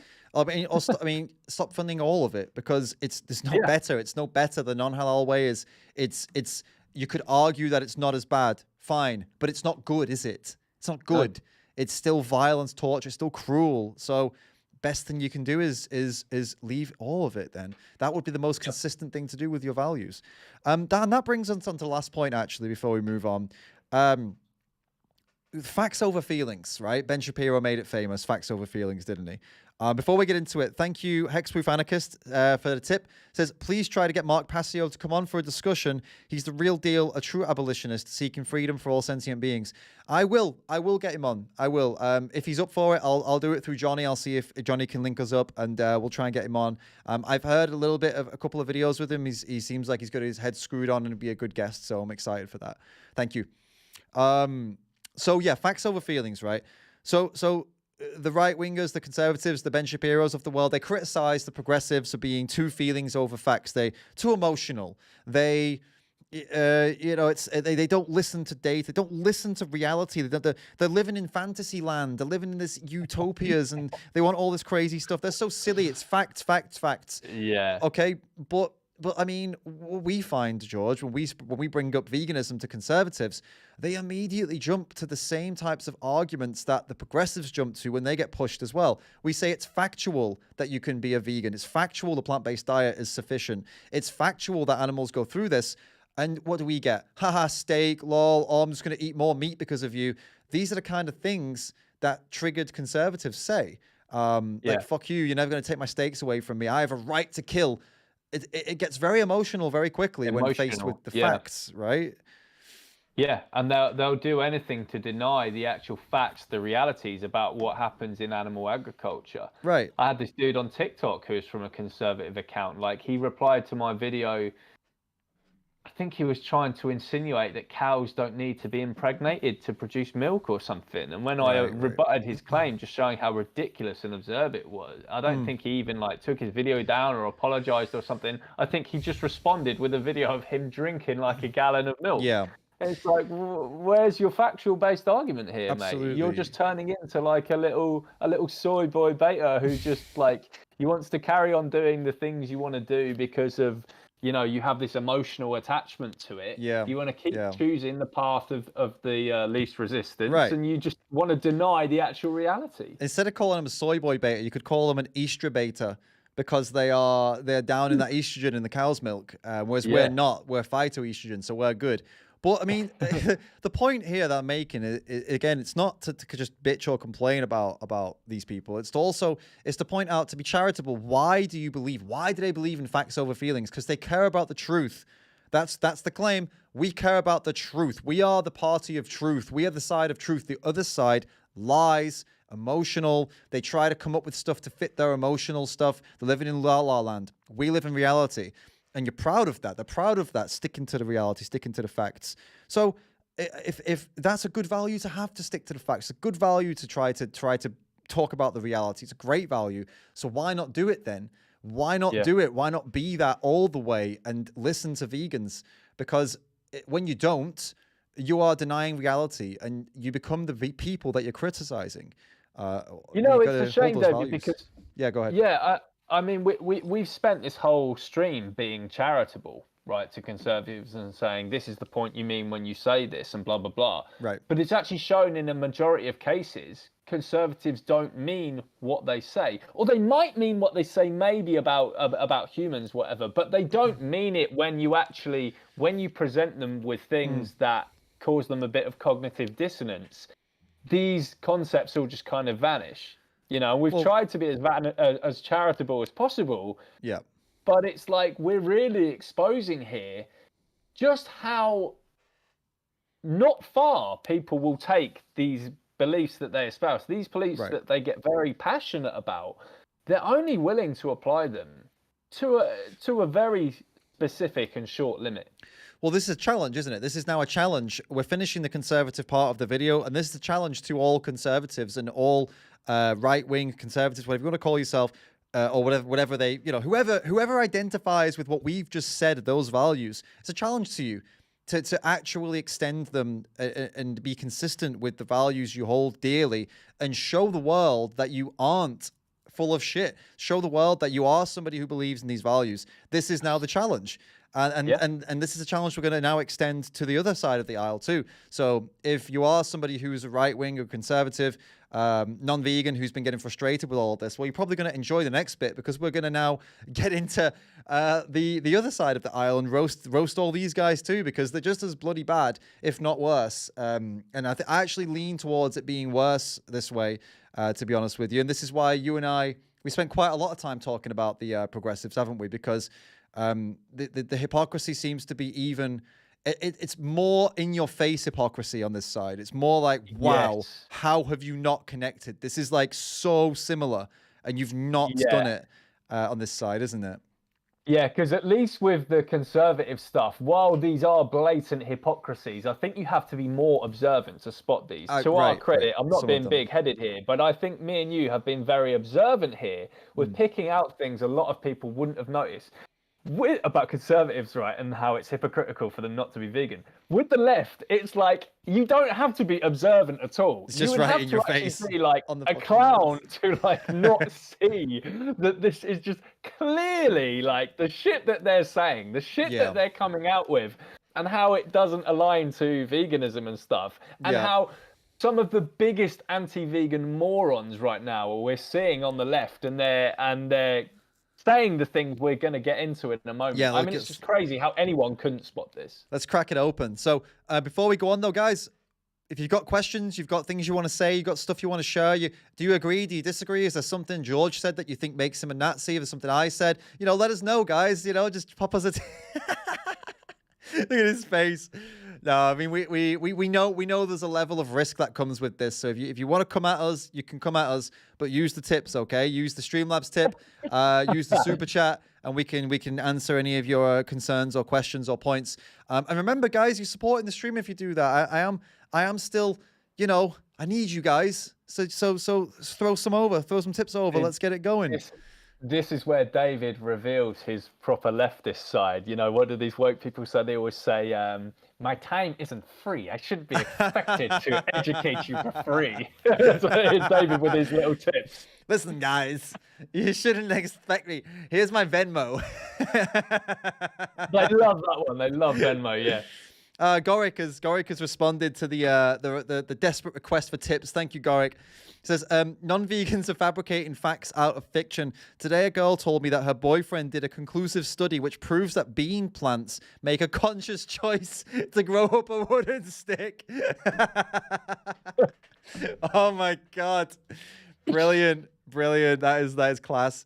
Can I see that? Can I see this conclusive study, please? Her boyfriend alone concocted a conclusive study. That's amazing. Wait, This is groundbreaking. This is Einstein, whoever this guy is. That's amazing. The theory of relativity, man. He's gonna get a Nobel Prize, man. This is next level. Goric, if you actually know this girl and you can contact her again, and contact her boyfriend especially, please contact them and try and get this guy on a stream. I'd love to have him here and try and teach us. Imagine if it turns out that he's right, and that the industry, the science, he's got the evidence, so they're trying to shut him down because it's just too damaging for the world to know. On his case. Big Chickpea are gonna hire thugs to come around his house and do a hit on him and fucking cover it up. This is brilliant. Oh, I really hope we can make that happen, because I just love to find out what that was about. Brilliant. Right, are you guys ready for the left or progressive, whatever, this whole opposite side of the aisle, like everything we just discussed before, the opposite of all of that, basically, and why that's also very, very, very consistent with veganism and why you should be a vegan if you believe those core values. If you guys are ready, pop in the chat now and say, I'm ready. And you can add some swear words and stuff if you want, but you know, just get creative with it. That's the one. B12. Get creative with it, guys. Get fun with it. And let's kick it off then. Let's do it. Let's do it. Those messages will pile in soon.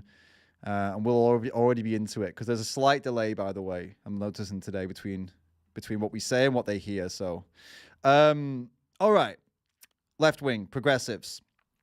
Let's start off with. So there's some good choices. Where do we begin? There's some good choices here. There's some good options. I think we should probably let's just dive in at the. Oh, wait a minute. What about with the? I'll let you choose. You're the guest again. You can choose. Same as last time. Can we? Do you know the one that's lingering in my head is the ableist point? Okay. Yeah. Ableism. Now, okay. I rarely hear right-wing people talk about ableism, right? But leftists are throwing this word around a lot, right? And you know, ableism is bad, right? Yeah. Discriminating against someone else based on their intelligence, you know, that's bad. You know, they so a lot of leftists, they will say it's bad enough to even saying the word idiot or moron. Right. These are ableist terms. You shouldn't throw these around. And you know, ableism and discriminating against each other based on their cognitive abilities is bad. And God forbid you say the R word. Oh, of course. Well, now, that's it. You're done. Now, all these words are bad because they're ableist. But, don't worry. It's okay to gas someone or slit their throat. Oh, but they're not even a someone, David. They're not even a someone. They're just things. And why are they just things, David? Because they're not as intelligent as us, so they don't matter. You know, how dare you compare the cognitive ability of an animal to a human, you scumbag, David? You know, this is a evil, racist thing to say and whatever. How dare you call it the animal holocaust? How dare you call it slavery and blah, blah, blah. That's what they it's get. Different. Oh, why is it different? Because you can't compare the intelligence levels of a human with an animal. Absolutely. It's crazy, isn't it? That there's such a sensitivity to the idea of using a word that could be offensive to somebody because of it used to be being a slur like idiot. But then there's a complete lack of sensitivity, as you said, when it comes to an animal that actually has cognitive, not they're not impaired, but they have the cognitive ability of a human who is impaired. But, you know, it's not about calling them names here. They don't really care about any of that. They're just happy to see them have their throats slit for burgers. You know, so that is a massive inconsistency. So basically, I guess let's again be charitable. The message here is, if you are somebody who cares deeply about ableism, because what you're trying to do, you're trying to defend those who would be sensitive to being insulted by this, defending those with mental disabilities, and you're trying to defend their feelings at the end of the day. That's okay. It's commendable. Okay.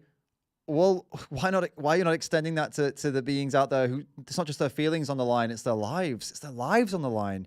And they are the victims too of ableism. They are, and you know what, David? It's not even just about protecting their feelings. If we're being charitable, even someone with a severe mental difficulty, like learning difficulty, who can't understand human language, it's not about protecting their feelings, because there's no feeling to be had here when you use this word. This person with a severe learning difficulty doesn't know these words like idiot or you know, moron or whatever it is, or the R word or whatever it is. Yeah.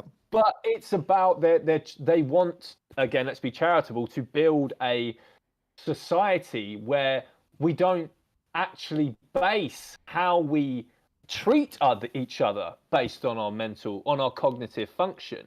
We you know, using such terms, it leads us into a path of, you know, where we might end up discriminating against each other based on things like that, and this just leads into further oppression. But then they're actually funding, they're creating that very society they oppose. They are creating the most ableist system that there is. Carnism is ableism. It's the biggest act of ableism on the planet. There's nothing bigger. There is no bigger act of ableism on the planet than it's the main reason carnists give. When you differentiate between why it's wrong to kill a pig and why it's wrong to kill a human, the main differentiator that people use is they're not as intelligent as us. This is the most ableist thing that there is on the planet right now, and leftists support this. Yeah, absolutely. You're totally right. And it should be, you'd expect somebody who's saying those things to be as equally or more so against what happens to animals if they're anti-ableism. It's just for the reasons you've just said. I mean, that's what you just described was the advanced version of why to be against what happens to animals. You know, how it impacts all of society. But it's so much simpler than that anyway. What you said is very valid still, but you don't even need to go that far to make the point. It's just the animals are they are at a lower mental level than humans, and that's it. That if you're against ableism, you shouldn't be doing this to them. It's that simple. But yeah, what you said is completely accurate too. And it's as I said, it's very shocking on this side of the aisle, of the political aisle, how people oftentimes don't make that connection. Yes, a lot of people do, and that's great, but a lot of people bloody don't. And it shouldn't even need us to like explain it. It's so simple. As we said with the leftist stuff, it's just so blatant and just so in your face that when you see a leftist carnist say, "You ableist, you called someone an idiot," and then they're eating a fucking chicken burger and they say chickens are dumb. I mean, I can't. Yeah, I can't. Yeah, chickens are stupid, so it's fine. I've heard that as well from, crazy. Yeah. By the thank you, Michael Dorado, by the way, for the super chat. Says good stuff, guys. I said great stuff, guys, because I was taking it up a notch, but he actually said good stuff, guys. My bad. Don't want to misquote you, but thank you so much. And by the way, guys, just FYI, there was a problem with the chat earlier, but now it's back on. It was lagging way behind. I was seeing all people's messages from like 20 minutes ago, but it's working again now. So just so you know, if in case anyone was like saying something and I missed it or something like that, now I'm back again. We're all good. So that's a great start to this side. Ableism is, God, is we could just repeat ourselves over and over again, but I think you've just nailed that to death. Let's stay with the isms then while we're here. So anti-racism. That was over not so much right now because as the election cycle's not quite, there's going to be something soon that kicks off the whole anti-racist movement again. And that's not me throwing a slight out there. I'm just saying it does seem that these movements ramp up around election times in the US. And the last big time this all kicked off was 2020, right? And so there was when this kicks off, when people start talking about this more, usually the big focus from the left, from progressives, is on systemic racism. It's the idea that we live in an unjust system that is discriminatory to certain members of the system, certain members of society, and we shouldn't be discriminated against each other based on an arbitrary difference like skin color, right, or skin tone, or that's the basis of anti-racism. That's what comes up. Commendable. Absolutely commendable. There's nothing wrong with any of that at all. This is something I think I don't know. I don't even think what I've just said. I don't think even conservatives are against most of that. Apart from, I guess they don't believe that the system is super racist, but they do believe that people shouldn't be discriminated against. There's a lot of commonality there. And now, when you have that belief that race is an arbitrary thing, race is a social construct. It doesn't exist apart from in our heads. We're all human. This is something we've developed because some people have a different skin color. Some people have flat and wide noses. Some people have small and pointy noses. Some people have, depending on where they're from in the world, or which part of the world they grew up in, because of different advantages to different physiological features. We call it race. We created it, right? Yep. It's totally arbitrary. It doesn't impact someone's ability to do something or not do something or whatever, intelligence and stuff like that. So we all write it off. We're like, yeah, whatever, it doesn't matter. But, and this is where it gets crazy, they will hold the arbitrary difference of an animal not being a human. And that's arbitrary, by the way. They have scales. Yeah. They have fur. Go on, man. Go on, yeah. it's trivial DNA difference, David. This is Yeah. the thing that, like, if people base, white supremacists will base their ideology around trivial differences in DNA, and they'll say, well, look, we're 0. this % different from this group, so that makes us superior to them, and blah blah blah. This was the way that, anti-black slavery was enacted as well. And then you will see leftists who call themselves anti-racist and who are rightly anti-racist and say that, the way that basing the way we treat each other off trivial differences in DNA, you will see them enact that very thing onto animals, which is why speciesism and racism are so flipping similar. In fact, some vegans say speciesism is a form of racism because we're all one. Animals are one group, right? Humans are animals. So these are our fellow earthlings. And we judge, like, the difference between a human and a pig. It's something like, what is the DNA difference between a human and a pig? It's something like 2% or something. Like humans and like chimps and gorillas is like 0. something %. And then like a pig or a cow, mammals, it's a very trivial difference in DNA. If you like, and for them to, I guess you end up with what's called like a shell morality, right? Which is what racists use. So you can do this whole trait equalization thing, and you've got this human and a cow who have exactly the same traits, and you can equalize the trait and say, okay, what if the human has this level of intelligence and the cow has this exact level of intelligence? Oh, and that you equalize every single little thing. And then the way they discriminate ultimately after that is just based on their appearance. If you equalize every trait to an anti-racist non-vegan, the differentiating factor is how they fucking look. And that's what I was going to get to. It's that it literally is just that, okay, don't discriminate against black people because of how they look, right? And we'll talk about the police later. We're going to get to that. They say, police shouldn't do that. That's horrible, it's racist, and it's causing harm. Okay. Yeah.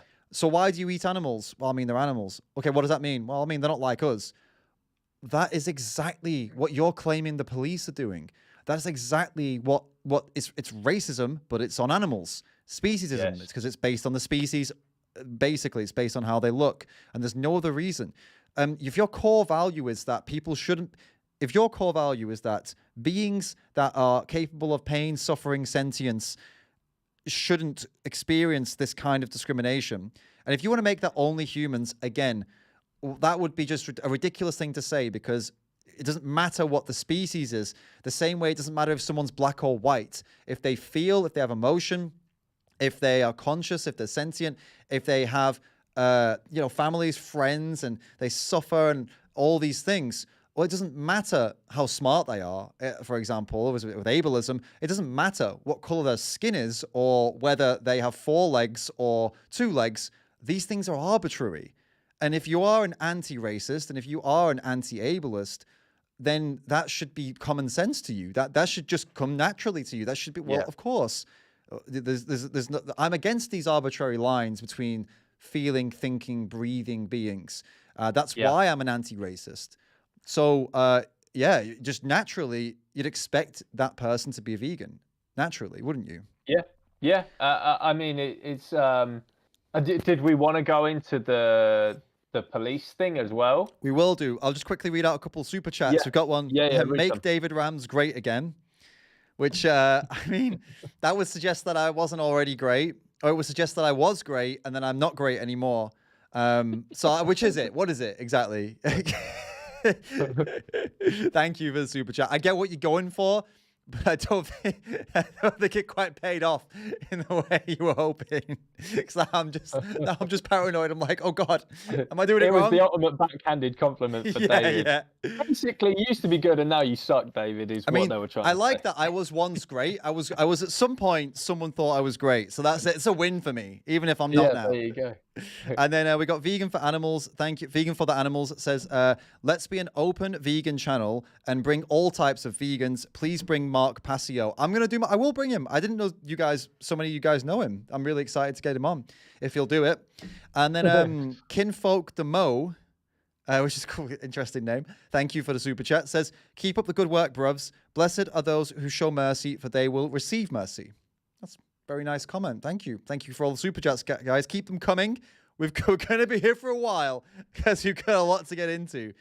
Next one, ACAB / defund the police is what I wrote here. The progressives like to say ACAB, all cops are bastards. Defund the police, fuck the police. The police is an evil, racist, systemically racist system of oppression.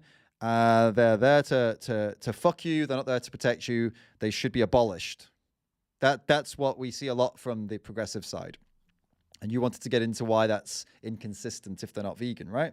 Or do you want me to? Well, I think you're going to have some, you've probably listed down some more observations you were going to make on this. But the one I just wanted to pass off quickly that was talking about what we were talking about a moment ago is there is a very common thing from the left that the police demonize certain races and stuff like that. Right. And it's wrong to demonize certain groups based on how they look or what they are, based on their DNA, blah, blah, blah, basically. But this is exactly what we do as humans to animals, as speciesists, right? That like certain, and one big, huge hypocrisy on this was during the BLM stuff in 2020, there were protesters marching down the streets with severed fucking pigs' heads. Yeah. And even the ones that weren't real severed pigs' heads they got from the butchers or wherever, they were just using like pig like masks and stuff. And that animal was like a representation of like the pig cops. Right. That's like a representation of hatred. So they're using a marginalized group in pigs as a symbol of their own hatred to say, we hate this group, they're scum. And they're saying pig equals bad. You're like scum if you're this. Right. They're basically playing into that exact toxic mantra that racists and you know the police that they say are targeting people and you know vilifying people, demonizing certain groups. They're playing into that exact very thing. Absolutely. Like some people, like racists of the world would insult somebody by calling them like another race. That would be an insult, right? And they're doing that by saying, "Oh, you police, we hate you. You're just like a pig. You're doing the offense that you're supposedly against." So again, if that's a value to you, that you value dearly, the idea that you shouldn't shit on marginalized groups in society, whether they're people or animals. I mean, you should have that. There shouldn't be a line between for the reasons we already discussed, and that doesn't make any sense. The point I had here as well was that the police are often defending the big industries, and people on the left know this. That's one of the reasons they hate the police. They defend the status quo. They defend the system. They don't defend you as an activist, not very often at least. They defend the system. Well, when vegans go on protests, when animal rights people go on protests, guess what the police do? They line up outside McDonald's. The tax-paid police stand outside the front of McDonald's defending it, stopping activists from going inside and talking to people. They're not activists. Vegan animal rights activists don't walk into McDonald's in daylight and smash anything. They walk in and they'll play something on the footage on a video. They'll do some speeches and they'll leave. The police lining up, tax-paid police officers, like 10, 15 of them in a row, stopping protesters from going in. The police defend animal ag massively. The ag-gag laws we spoke about, who's prosecuting the activists with ag-gag laws? Who's facilitating it? I mean, it's the policing system, it's the law, it's the legal system, which is, according to the left, all this big racist system that, you know, a lot of it needs to be abolished. A lot of it people need to be taken down. There's too many old white men at the top positions. That's why it's all racist, et cetera, et cetera. Well, those exact same systems that you're against are defending animal exploitative industries like animal ag, the meat industry, dairy industry, egg industry. They're defended by those systems to the death, to the point where they will take a poor activist who's trying to raise awareness and fine them into oblivion so they can never do any activism ever again because they can't afford to do fuck all. They can't even afford to pay rent now because they've been fined into oblivion or arrested and put in a cell for speaking against them. So yeah, if that's a value of yours, that you criticize the police and the legal system and it's all unfair and unjust, then you should be with the vegans. You should be with the animal rights activists against it, because the system defends everything that we're against. The system, as in the policing system, the legal system, defends the other side. It's not defending us. Yeah, the leftists will become the police's best friend as soon as their precious, bacon or cheese or whatever is attacked, as soon as it's threatened, as soon as there's any kind of financial damage, or there's like a liberation mission, or sometimes even just speaking out against it. Leftists suddenly turn into, it goes from ACAB to, arrest the mean vegans for, Exactly. There's not much further we could say on that. Exactly. So yeah, exactly. And it leads into anti-capitalism as well, which it directly leads into that, because another thing that the left, the progressives are all talking about, it's like, fuck capitalism. We need the top 1% shouldn't control the system. They shouldn't be able to get rich off the poor. They shouldn't be able to keep doing that. That shouldn't be right. That's wrong. They should be taxed higher. They should do their part more. Nobody should become a billionaire. That shouldn't be even possible in our society. No one should become a billionaire while people are dying in a gutter. That's fucked up. Or while people are working for like $1 an hour in a production line, while someone makes millions off it. This is all fucked up. Animal ag is a multi-billion-dollar capitalist industry that literally not only profits off poor people who work in shitty jobs like slaughterhouses and get PTSD, depression, anxiety, and antisocial disorder, behavior disorders, right? They get all this kind of different stuff, antisocial behavior, as in domestic abuse, things like that from the work. So if that's all bad enough, but not only that, look even further, and they are exploiting the poorest, most vulnerable beings on planet Earth, animals. So as an anti-capitalist, you're not only funding this big capitalist machine that exploits people, you're funding this big capitalist machine that literally shoots animals in the face, slits their throats to make profit off their bodies. They don't even, at least with the slaughterhouse workers, they get some money so they can pay rent and they get to live. The animals in these places, they die. They're literally, they're chopped into pieces for capitalists to profit off. That is wild that you wouldn't be against that as an anti-capitalist. And it's funny, David, leftist non-vegans, they always turn their attention on the avocados or whatever it is. They'll talk about that when it comes to like the human rights violations. And we can talk about that though. We can talk about that as well, but not while you're funding this.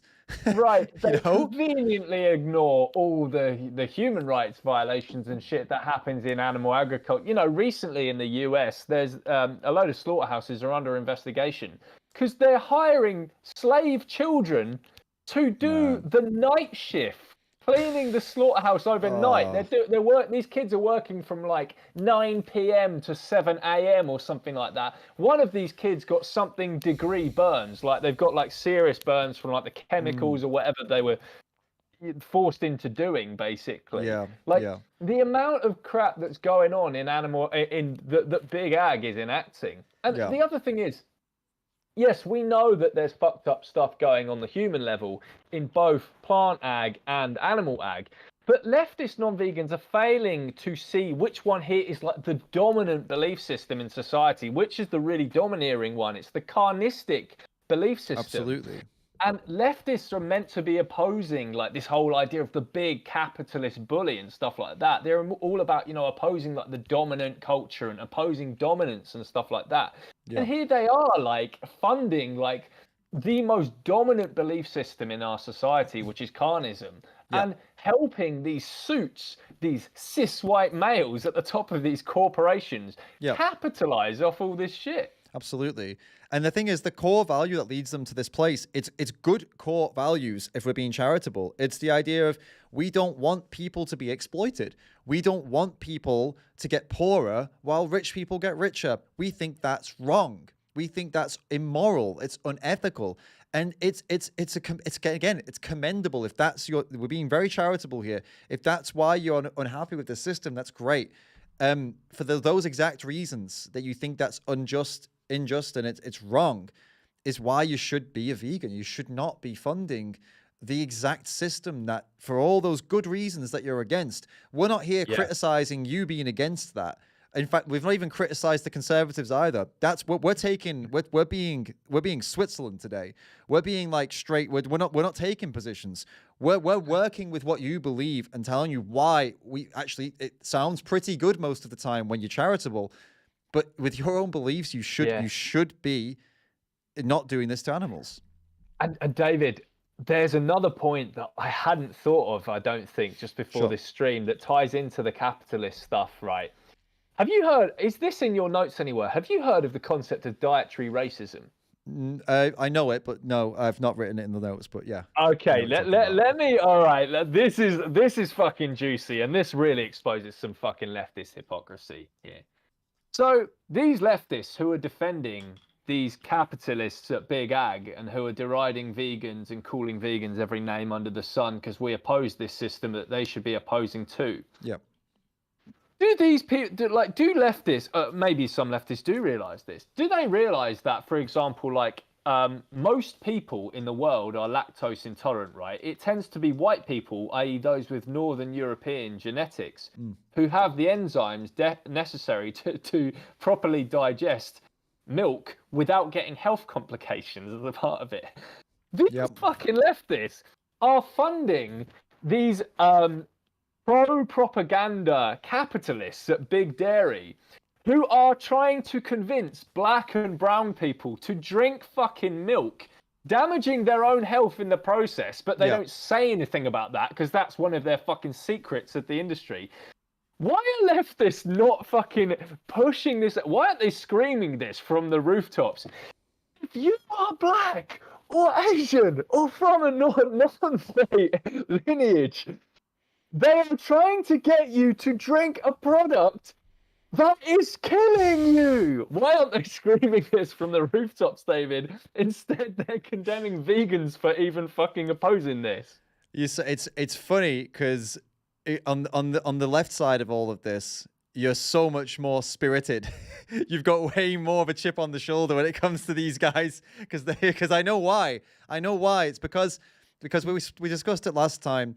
I think what we acknowledged last time we had a chat about this is that when the right wingers come after you, they're not coming after you because they're right wingers. They're coming after you because they are whatever, they're annoyed or whatever. They're not coming after you with politics. They're just telling you like whatever. They're giving you shit most of the time, and it's not coming from like a right wing perspective. It's coming from a whatever perspective. I don't know, just an average person perspective. And it's about my views rather than me as a person. They're not looking at me and saying you're a cis white this. Exactly.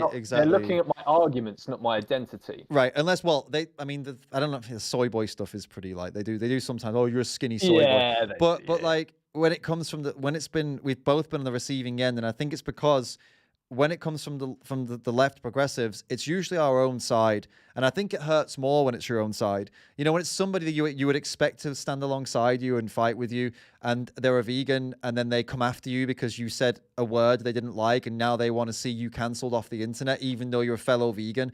I think it hurts a lot more when that happens. So I know your passion, and I feel it for sure. And I'm trying to stay reserved to try and make it. I'm trying to be fair. I'm trying to keep both sides like at the same level. You know, well, that wasn't very level. There you go. But I enjoy how passionate you get on this because I know you've been on the receiving end of probably quite a lot more than me from these guys. Absolutely. Yeah. And you know, I've just spent the last however long absolutely ripping the shit out of the conservatives. So now I've got to have my moment as well and get back at these people who have given me so much fucking shit over the years from the left. Well, we're getting back, but also we're going to hope that some people actually take, well, the clips at least, that we can convince some people here. That's why I really want to take some clips from this, try and convince some people with the stuff we're saying. So I'll have to cut out basically everything that you say in this section. Convincing anyone, just like roasting them. No, maybe it would though, to be fair. I mean, being roasted can convince people, to be fair. I've seen it happen. It's happened to me in real life, and someone's like roasted me for saying something, and I'm like, oh, that was pretty fucking stupid, actually. Yeah, okay, maybe I should rethink that, you know? But yeah, you mentioned the dairy industry, and that was I want to key in on that because talking about how the dietary racism of the dairy industry, and it's not just dietary racism in the dairy industry. There's the whole, the feminist element to this, right? So Okay, two points in one here. We've got feminism and also pro-choice. So pro-choicers and tends to be feminists most of the time, and they talk about they're usually progressives, of course. It's a progressive talking point. It's a progressive opinion. It's about bodily autonomy. The woman can do what she wants with her body. The government should not have control over what a woman does with her body.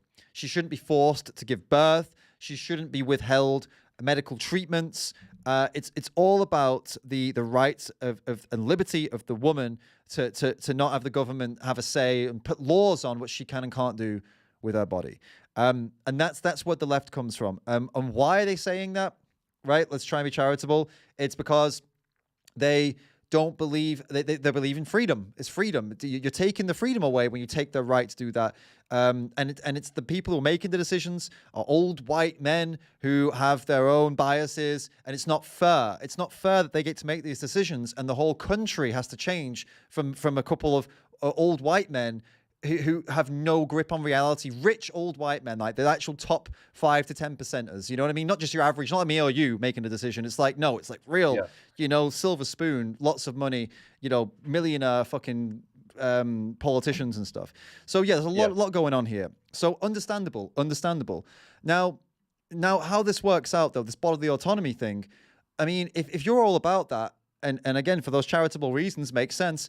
Why are you not also all about the fact that if you're paying for animals to be forcibly impregnated, this is the dairy industry, forcibly impregnated by government-supported farmers, okay? They get subsidized to do this. So the government is putting money into this for farmers to shove their hands inside cows to artificially impregnate them with semen from another animal, from a male who was also, you can call it sexually abused. They jerked them off, okay, to get the semen, and then they sexually abuse the cow by inserting semen into her, shove one hand in the ass and shove a needle in her vagina. They force their hands inside cows and force them to give birth, force them to have babies. Why? For dairy. As someone, as a man or a woman with progressive values who is pro-choice, because no woman should be forced to give birth, you should be extending that logic to all animals that are forced to give birth, whether it's in the dairy industry, the meat industry, the egg industry. These are all animals that are forced by farmers to give birth, and it's government funded. And not only government funded, you're funding it.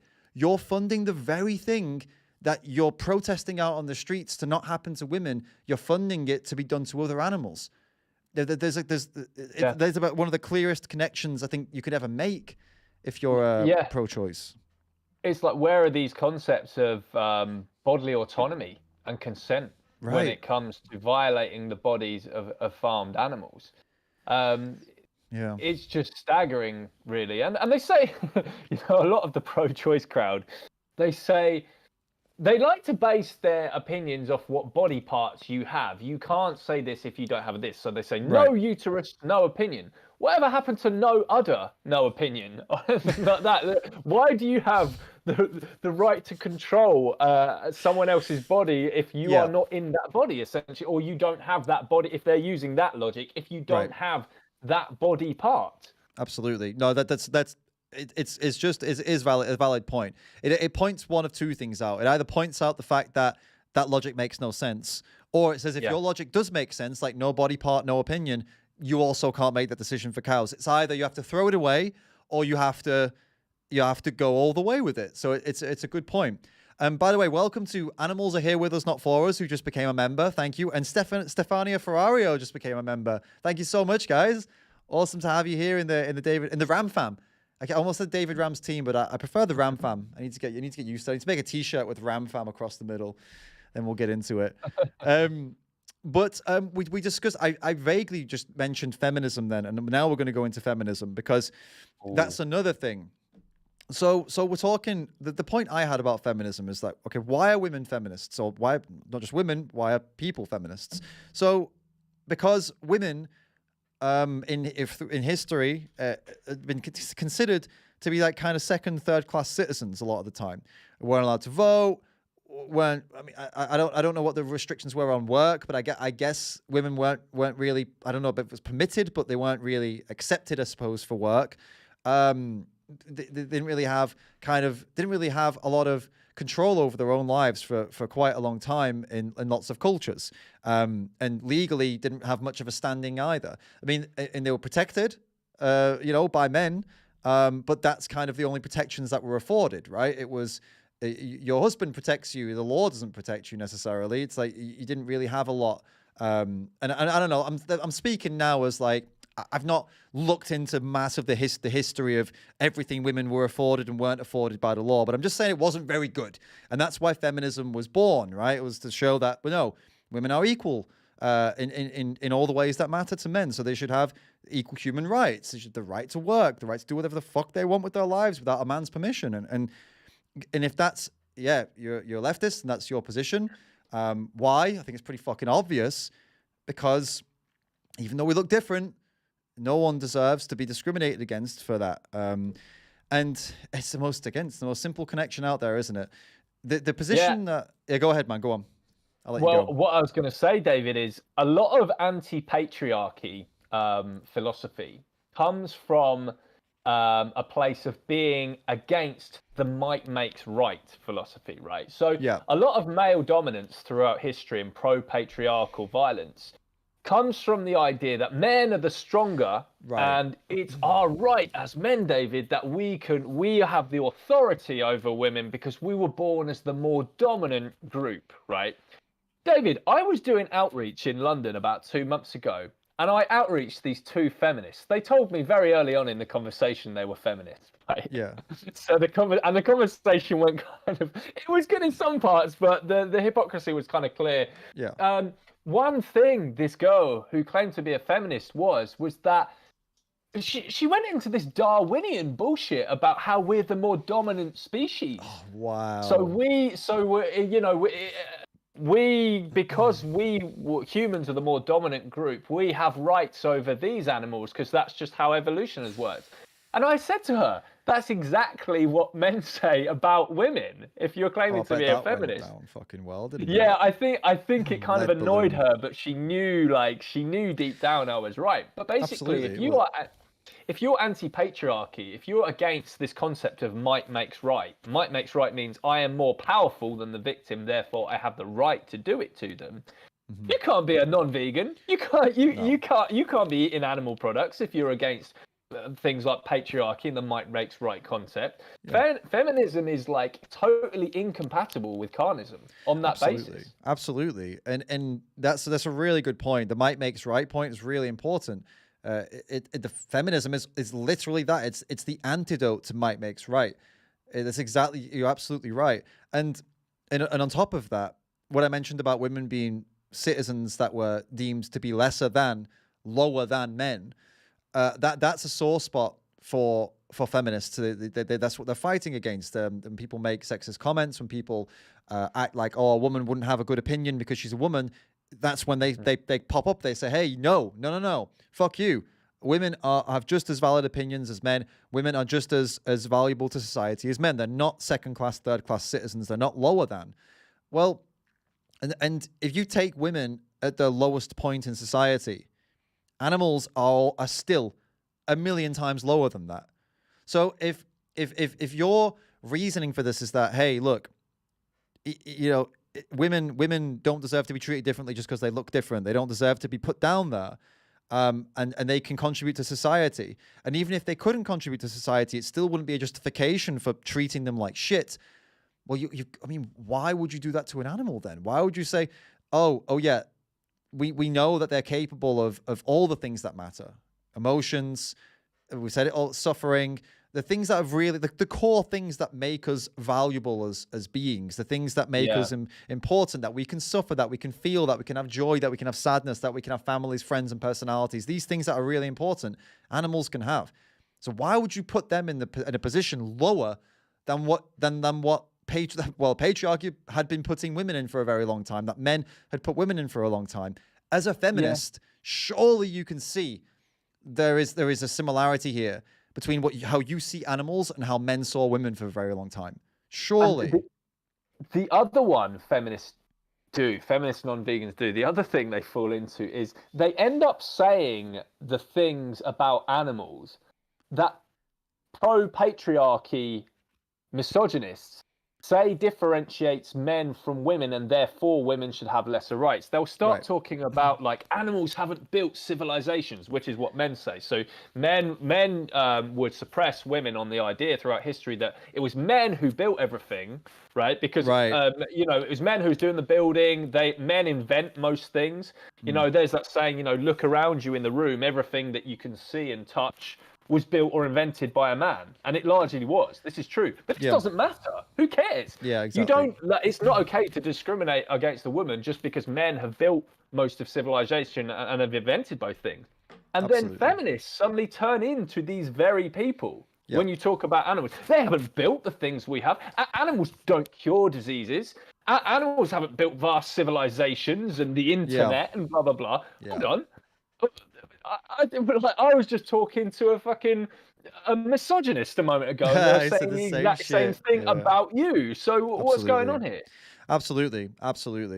So again, it's just, if you have those values, then live those values. Then live those values. Don't be the enemy that you're talking about, that you want to take down this enemy that's doing this to women.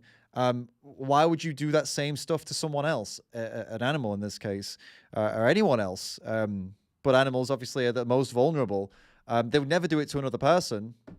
Why would you do it to animals that are so much more vulnerable, than nothing wrong to anyone? If that's the value you hold, it just makes complete sense to not do that.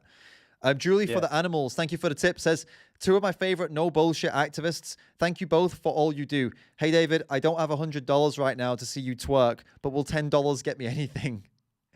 Twerking is 100 or no, I'll only do it for 100. And it'll be weird to do it in front of George as well. So, I mean, yeah, you might want to get that in there. If someone's got a spare 100 lying around, George can sit and watch me twerk. We can do that. But yo, for a 10, I don't know. I might just do something quick. I don't know.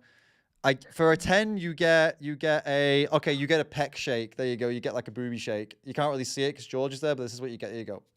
Done. That's what you get for a 10. I've got to structure it, you know, George. I've got to make sure we don't give too much away for, you know. Absolutely. When I'm monetizing myself. And Gorick says about the girl from earlier with the boyfriend the bean plant, says, sadly, the girl changed her comment under Joey's latest video to, please prove that plants don't have a consciousness, as it goes against scientifically proven research. I think she knows she's been busted. Next time, screenshot, lesson learned. Damn it, Gorick. That would have been a good one, dude. Next time, please do screenshot it. And thank you for the tip. Let's make sure we catch that next time, because that would have been fucking hilarious for Meat Flakes of the Week. That would have been great. All right, so we were on feminism, and we talked about feminism. We talked about bodily autonomy, and I think what links into that is the trans stuff again, the trans topic. David, go ahead. One very quick point before we move on to do it about feminism that just popped in my head: gender roles. Feminists are largely against the idea of gender roles. Males are born to do this, women are born to do this, blah, blah, blah. The animal agriculture industry assigns animals like roles as slaves based on the gender that they're born. So the female animals are layers, are givers, producers of the milk or the eggs before, they're here to produce offspring. Females are here to be like these gestation units who provide this for us. Males are the things that provide the semen, and then we send them off to slaughter and blah blah blah. Like, if you're against gender roles as well, animal agriculture is the biggest divider of choosing, gender roles based. As soon as you're born, this is what you're set out to do. As soon as you're born, Absolutely. As a male or a female. And these are violent gender roles too. It's not just like some arbitrary little thing of like, oh, if you're, and these things, I'm not undermining this, by the way, just any feminists out there. I'm just saying they're very, very silly things to care about when you compare them to what goes on with animals. So for example, telling women that they should cook and clean as a gender role is harmful. Okay, I'm with you there. It's on some level, it's harmful. You're looking out for women, and you're looking out for men too. Men should be the protectors, and it can be harmful. I get it. I get it. When we're talking about gender roles for animals, we're talking that if you're a male chick born into the egg industry, you're thrown into a macerator within 2 minutes of being born and blended up alive. Right? Yeah. This is the gender roles there. It's not just like it could be kind of psychologically harmful for them. They might live out a different life. They might not be comfortable. It's beyond that. We're talking death and violence. So it's really, if you're against, like you said, George, good point. If you're against gender roles, hey, all power to you. Extend it to violence as well, where these violent gender roles given to animals, where they can have their throat slit simply for being born as a male. And this happens in the dairy industry and in the egg industry as well. So really important. And while we're on the topic of this kind of autonomy and stuff and bodily autonomy, that's where I was thinking with the pro-trans stuff, because the progressives are very pro-trans, as in they're pro people having the right to do what they want, including children, having the right to get the help they need to do what they want with their bodies, because they're vulnerable people in society. This is the progressive argument. They're vulnerable. They're likely to have issues if they don't get the help they need. They have problems. They have things that they claim that the medications and the surgeries and these things help people, and that they should have the right to do that to help themselves because they're vulnerable. That's the point. That's the point of this. They're suffering with something. It's like a disorder. It's like a psychological issue, and they want to fix it. They want people to have the right to fix it. That's why they're pro-trans and pro-trans kids. That's the argumentation. So the kind of core part of this is they're trying to defend, and it's funny because this is the same as the conservatives. They're trying to defend children. They're both saying the same thing. We want to help children. It's just the conservatives say it's mutilation, and they say no, it isn't. It's saving them. This is where they get their clash, right? But the point is, the core value here is we care about children on both sides. We care about the vulnerable, and the vegan argument is exactly the same. You care about the vulnerable, defenseless children that are suffering with a psychological issue, that they hate themselves, they hate how they look, they're having real problems. You feel compassion and empathy for them because they're suffering and they're vulnerable, and you want to help. That's a very, very good thing to feel. And we said, like we said earlier, animals have the same or lower capacity mentally, cognition as children. They're just as vulnerable, more defenseless than children. They suffer and feel pain and have friends and personalities and families just the same as children, but they're far more vulnerable, and they have far less legal protection to protect them against people who want to do harm to them in farms and slaughterhouses. In fact, you pay for it. You pay for the harm. So there's a big inconsistency there. You defend children because they're vulnerable and in need, but you pay people to stab animals that are vulnerable and in need. Yeah, and it kind of links in also to the gender role stuff that we just talked about with the trans stuff, because obviously the argument mainly from the left is that people should be able to identify freely as how they want without some kind of authoritarian thing looming over from them saying, no, you are this and this is what you're designated to be. From birth, animals are designated this purpose. And leftists will even say this. They'll literally say stuff like, their purpose was they were put here for food and stuff like that. So there's a big conflict of interest there as well. Yeah. Yeah, like it's what they were bred for is a a common thing. It's what they were here for. That's what they're bred for. That's how it is. And they're designated like a job and a role non-consensually from day one. Right, exactly. So I guess, and it's just that core value of wanting to defend the vulnerable, defend the innocent. It doesn't extend to animals here, but why not? Why would you not? And there's even something here where, try this out for size. Here's something that just occurred to me. So the hardcore conservatives, the ones who are particularly nasty, will deny someone the right to call themselves a man or a woman if they're trans. Like they will say like, no, you are still a male, you are still a female, and I refuse to say it otherwise, right? They can be quite nasty with that. Even when someone's actually made like as full of a transition as they possibly could. So, and which I think is that's just bitter, isn't it? Spiteful to not say it at that point. I understand if I just sit here now and I'm like, I'm a woman, and then I can't really get angry at you for not saying it, right? But if someone actually has put in the bloody yards and has actually done some, then it's just spiteful to not do that, to not give them the respect. It doesn't fucking cost you anything. So my point being here, those hardcore people who do that, they'll deny that. They'll say no, they're not that. They're this other thing. They're this other. I'm only going to refer to them as this. They'll deny it. So I think what I was trying to get at here is that I feel like there's an inconsistency here with when we say they are. This is an animal. They're sentient. They're worthy of moral consideration. They have a personality. They have friends. They have, and then some people that would consider themselves left would come and say, no, they're not. No, they're not. They're just animals. Is there a similarity between how a conservative says, no, they're not, they're still a male? No, they're not what you're saying. They're not. It's like, is it denial? It's like, no. Like, I can show you they have a personality. Look, here's a cow playing with a ball, and they'll still deny it. They'll still deny there's a person in there.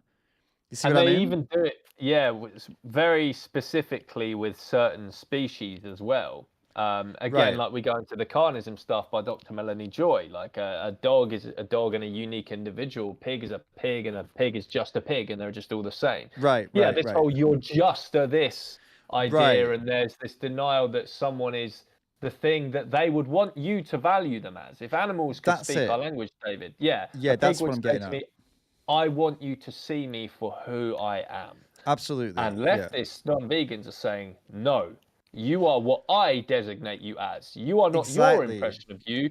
You are how I have designated you for society. That's what I'm trying to say. Like if someone's like made a full effort and actually put the hard yards in and made a full transition, and then someone's saying, no, I still refuse to say what you want me to say you are because I'm being this way. And then a leftist would say, that's horrible. That's so mean. You're denying them of a reality that they would prefer you see them as, even when they've made all the efforts to convince you of it. Because it's understandable. As I said, me sitting here with a beard, not really cool for me to try and tell you I'm a woman. But if I made the effort, if I got everything changed over as much as I possibly could and really, really, really tried, then it would be shitty of you not to. And all leftists would agree. But like you just said, there's an inconsistency. They won't, if an animal, I like what you said, if an animal could speak, they would be asking for the same treat. They'd say, no, don't see me as what you saw me as before, as this nothing. Livestock.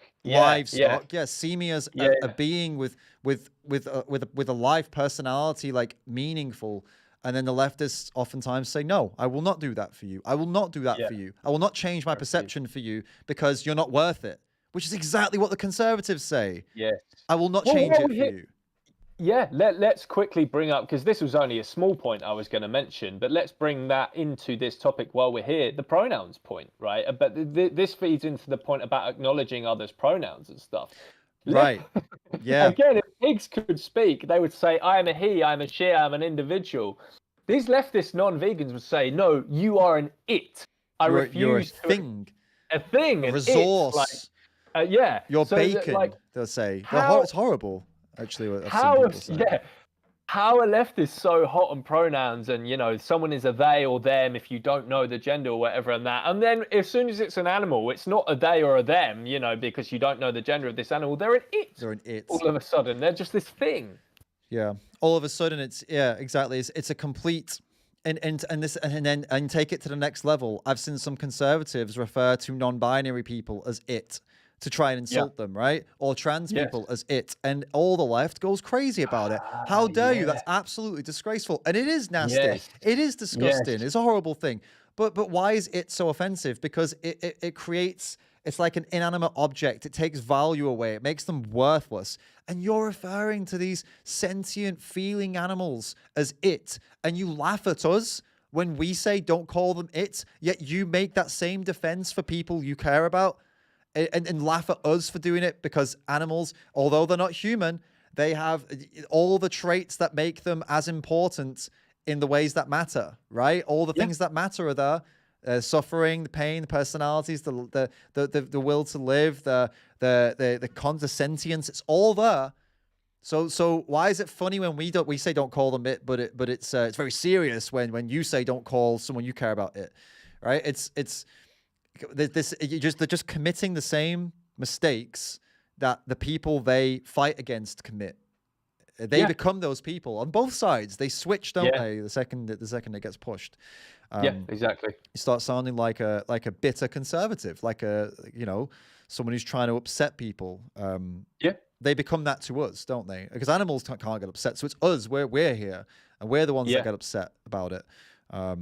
Pretty wild. All right, what links into that then? So we're talking about pronouns, and that was a really good point. That really linked in really well. Let's talk about safe spaces, because this is all linked with pronouns. It's linked with the trans movement. It's linked with ableism. It's linked with it's linked with everything. Safe spaces. This topic pulls it all in, really. So progressives, leftists, whatever, they talk about safe spaces, and they want to bring they create them online. They create them in real life, and it's about saving people from emotional trauma. That's what I think. I'm being charitable here, because some people have actually been through things in life and they get triggered by stuff. So they try to kind of bubble wrap some areas of life so that those people can be comfortable and know nothing's going to come up and make them relive some past trauma. And also some other leftists take it to the point where they just don't want people to get offended, full stop. So I guess, again, being charitable, I think it's impractical, but being charitable, it's commendable. It's a nice thing to try and aim for.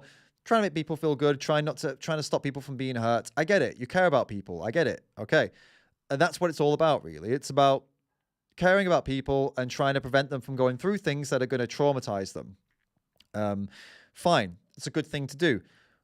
Well, how this links in with animals, I mean, have you ever considered the kind of trauma an animal goes through from what you pay people to do to them?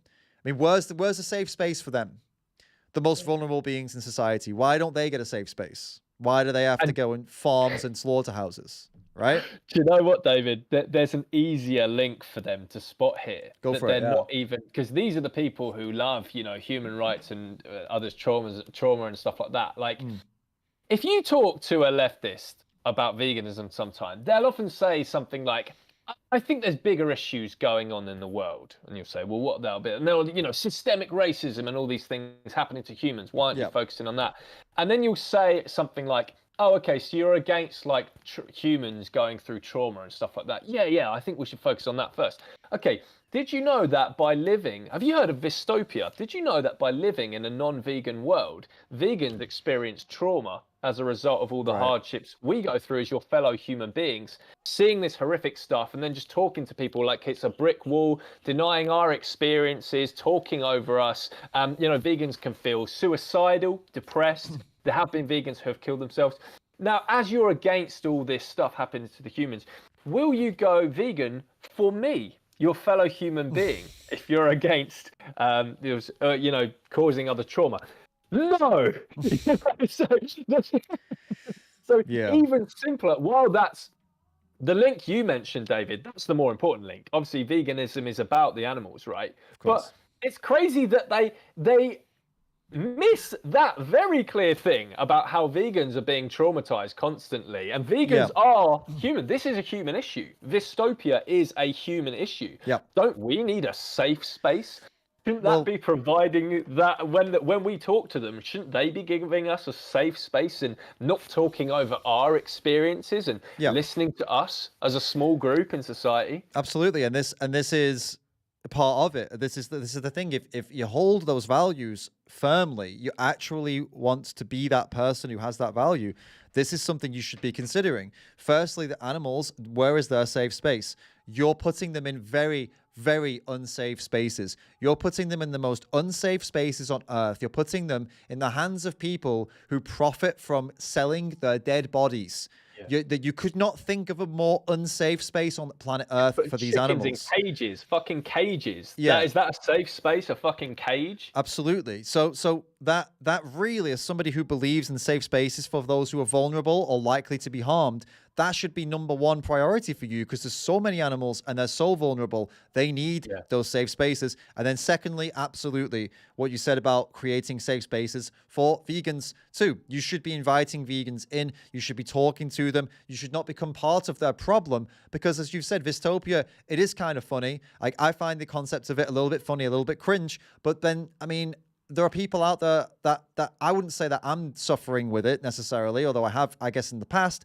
But there are people out there who, I mean, actually genuinely fully suffer. I'm talking, like you've said, people have offed themselves. People have become reclusive. People have really, really lost their minds because of this. It's a very serious thing. I don't know about defining it as Vistopia, to be honest with you. I think I'd just rather explain it as like, I'd rather explain it living in a world of all this violence and knowing it's happening and knowing where it is and knowing no one cares about it is incredibly frustrating. And as leftists, people who are anti-racist, anti-ableist, feminist, they should identify with that wholly. They should understand exactly what that means. And if they're so against as well with this whole safe space rhetoric, there's this idea that free speech is hate speech and it can incite violence and stuff like that. Why are they so eager to shut down, I don't know, a conservative from coming to speak at their college campus, but they will gladly allow non-vegans in general and the big ag industry to just say whatever the fuck they want about animals? Like, if you're against free speech where it's hate speech and it's harmful, right? Now, firstly, I do agree with free speech. Even though I think it should be illegal to murder animals, I actually don't think it should be illegal to argue for the consumption of animals. I am truly free speech in that sense, right? But if you are a leftist and you're against speech that could harm certain groups, why are you allowed to say the most harmful speech that there is by actually peddling pro-carnist propaganda throughout society and saying, oh, I like to, go hunting every now and again and eat chickens for my breakfast or whatever it is? Like, why? Surely this is hate speech. Sure, where's the safe space for animals here once again? Why aren't they protected from these words? Yeah, absolutely. Absolutely. I think all of this, a lot of the things we've spoken about has been really just kind of equality, hasn't it? We're kind of tying it all in. It's like the leftist kind of motto is we want equality for all. And that's the fight against systemic inequality, the fight against social inequality. That's the fight of the leftist, isn't it? Of the progressive. Yeah. And the point we've kind of made here is the weakest, most vulnerable, most in need, most desperate members of our society are not getting that fight from these people. Actually, these people that hold these great values are, when it comes to animals, holding entirely the opposite value. They're happy to put these weak, vulnerable, desperately in need animals into cages and get them electrocuted, gassed, and stabbed and shot for things and pay for it. They're happy to pay for it because then they want to eat their bodies and eat their milk and drink their milk and eat their eggs. So this concept of equality that comes from progressives, if that's your value, then show that it's your value. You've got to, this is the challenge. This, again, the same challenge came to the conservatives. The challenge is here now for the progressives. Your values, if you actually hold them dearly and you're proud of them, well, where are they? Where are they when it comes to this? Because it doesn't seem like they're here. Non-existent, mate. Right. And we got a few more points. I think there's just one, probably just one more point, I suppose. Maybe two, actually. With you can finish on your last one about colonialism. I think that you want to get into that. Oh. I've got one more point just about immigration, because we mentioned earlier. Go on. There's one there I can see on the sheet, David, that I would love to bring up, the anti-tradition thing. Okay, well, we can do both of those then as well. We've got. I mean, yeah, we're putting this to bed. We got to do it properly. So the immigration thing, we spoke about earlier on. Conservatives are anti. They want to control immigration massively. The general progressive view on this is like open borders. right? They want immigration to be like just no, open the borders. Let's have a cultural melting pot. And why do they Stop really? putting kids in cages. Yeah, exactly. There's that as well. And it's all right. And Yeah. so the main reason, okay, let's be charitable. Why do they want this mass immigration? What's the main reason? It's to save people from bad countries, from bad cultures, from oppressive societies. They want people to come. Like, my country's great. I want you to come to my country so you don't have to be worried about walking around the streets at night as a woman, or so that you're not going to get bombed, in some war or some conflict. Like, I want my border to be open so we can save you because you're vulnerable. You're vulnerable. So, okay. It's good. It's commendable. Yet again, a commendable reason. I want to save the vulnerable people. It's the same thing as we said earlier. The most vulnerable members of society worldwide are not humans. They're animals. And again, if you say, well, I only care about humans, well, once again, the values that make humans valuable, the traits are sentience, the ability to suffer. It's not intelligence, is it? Because we don't kill people because they're stupid. It's their ability to suffer. It's their sentience. It's their consciousness. They have personalities. They have love. They have hate. They have sadness. They have fear. They have joy. These are the things that we're putting value on people for. Well, animals have all of that. So the fact that they're human or not makes no difference. So again, you're pro-immigration to save vulnerable people from bad situations, but you're pro meat, dairy, eggs, and using animals, even though you're putting these animals that have all of those features that I just mentioned in the worst situations on Earth. Why? Yes. Why? Why would you do that? If that's the value, postcard, folks. if that's a value that you hold, and it's a great value to hold, why the hell are you doing that? That does not add up. It does not match up at all. Yeah, and they really go at conservatives for being like callous. When conservatives say something like "stop the boats" or something, they really make out that they're like really bad and evil people. How could you want to put these people in such perilous situations? But then in fact, they're worse than that. When it comes to animals, if we're talking about this immigration analogy, leftists aren't even the stop the boats people when it comes to animals. Leftists are the sink the boats fucking people. They're the people saying, they're the like far right people saying we should be at the coast with the fucking machine guns shooting down the fucking yachts and shit coming in. This isn't just, just leave them in a bad situation. This is actively fucking kill them for trying to get out of a bad situation. Exactly. Yeah, it's definitely it's horrendous, isn't it? Yeah. Yeah. And there was maybe on that point you were talking about boats, and it got me thinking about how another thing that progressives talk about a lot, not that conservatives are pro this, but progressives do bring up the transatlantic slave trade quite a lot to talk about the anti-racism and the systemic racism and stuff. They like to remind people, and it's not. I'm not saying this is like sarcastically, but they do like to remind people of how bad it was because it was fucking bad. I mean, they do like to bring it up quite a lot in lots of discussions, especially when race comes up and stuff like that.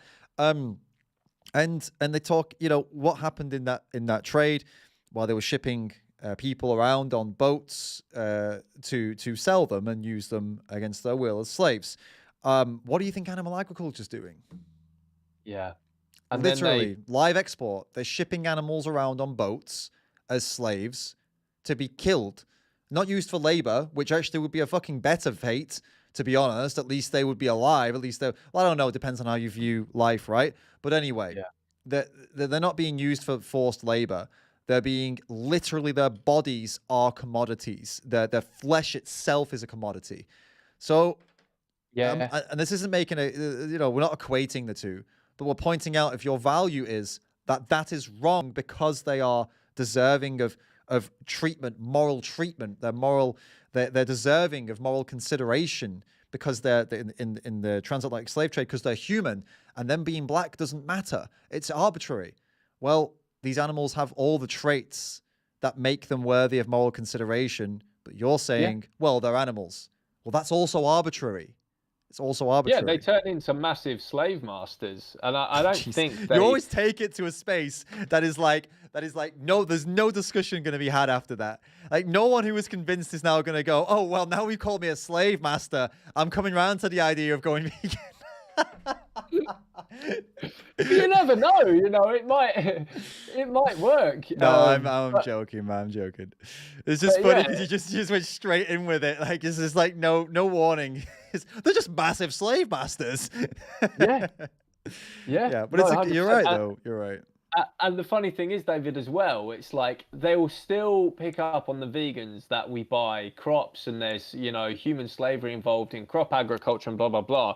It's like, is it not to be better to be the one that funds one than funds that triple times? What I mean by triple times is then in they're also funding crop agriculture. They also, which has the slavery in it.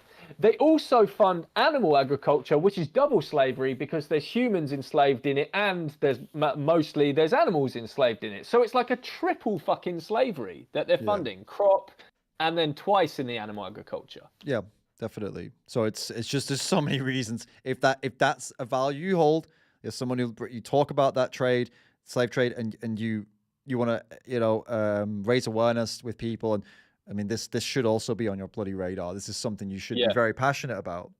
We have a tip from Fail Blog, who says, what are your two thoughts on the newly common idea that if someone eats one animal per year that only ate grass and didn't have crop deaths, then they are better than a vegan?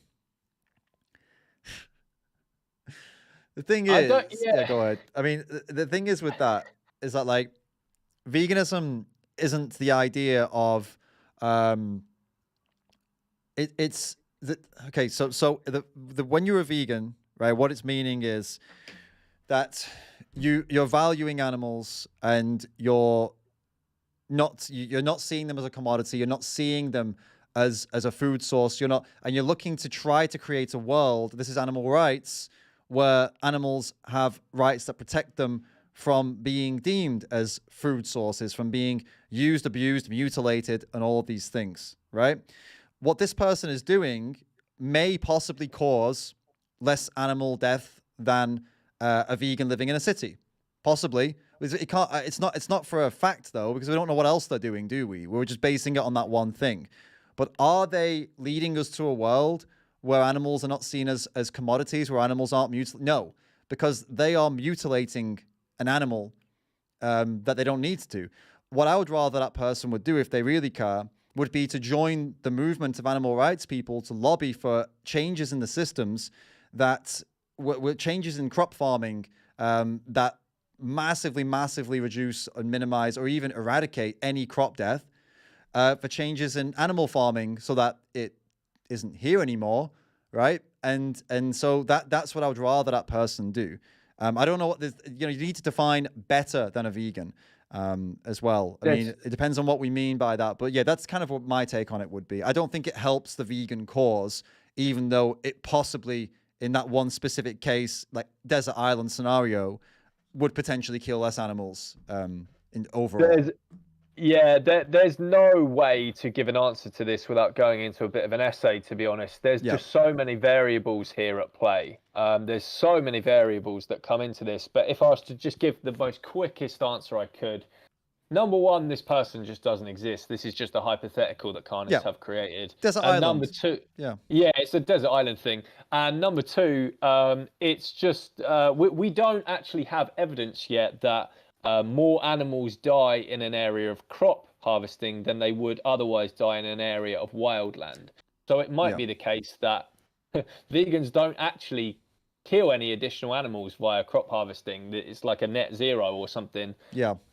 Whereas this person could be killing +1. Yeah. So I don't know. Yeah. So I think those are two pretty good answers for the question. It's an interesting question though, for sure. Thank you for it. And also, how did the cow get there? And Yeah. yeah. We can keep this. It's a hypothetical, and it's it needs to be expanded upon more for sure. Yeah. But yeah, I think the answers we gave were pretty good. I mean, on the spot without really thinking about it. I've never actually really thought about that, like really got into it. And so we don't need to think about it because it just doesn't exist. Like, I know, but I'm talking about really like philosophically that we're faced with. I'm talking about philosophically, you know. Yeah, exactly. Good point. Like, I'm not really like a big, like, I've like, you know, I've probably had this discussion maybe once, like a couple of years ago. What about, you know, but I've not really put much thought into it. So my answer was pretty much off the cuff. So if it sounded shit, that's why. But I think it was okay. I'll listen back later. I'll see how it sounds, and we'll see if I You'll listen back and cringe later. There's this one. Yeah. Goric, thank you for the tip. Says, when will people finally realize that there is only one establishment playing a left versus right theater, and there is only one world religion that connects all people together, no matter their religion and politics? Speciesism. That's deep. It's very deep. Deep.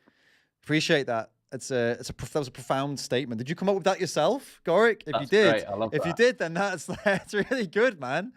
That's a really good statement. I'm actually going to steal that. It's definitely the binding factor, isn't it, between all those different ideologies? It's very true. I'm going to steal that at some point. You could do that meme, David. You know, it's like, I swear it's like Arnie. You know the Arnie, like, hand. Yeah. It's like the left, the right, speciesism or something like that. Yeah. You know, something like. That's a good point. That would be a good one. Yeah. Yeah. What topic were we on? We did safe spaces, we did equality, we did slave trade. That was the one, and then you wanted to talk about anti-tradition. This is a big. Yeah, this is a very quick point, but it's an observation I really want to fucking make. So, the left really ribs the right on this idea of tradition, which is, you know, this regressive thing, you know, basing your whole ideology around preserving traditions. What backwards, degenerate people you are, you on the right, you know. Oh my God, imagine not basing your ideology around progress and change and things for the positive and just wanting to keep things how they are. Look at you dumb right-wingers. As soon as the idea that, what leftist non-vegans mean by this is... tradition is bad for anyone who is white. That's what they mean. As soon as you bring up veganism to a non-white person or indigenous people, blah, blah, blah, leftist non-vegans turn into the biggest trad lifers in the fucking world.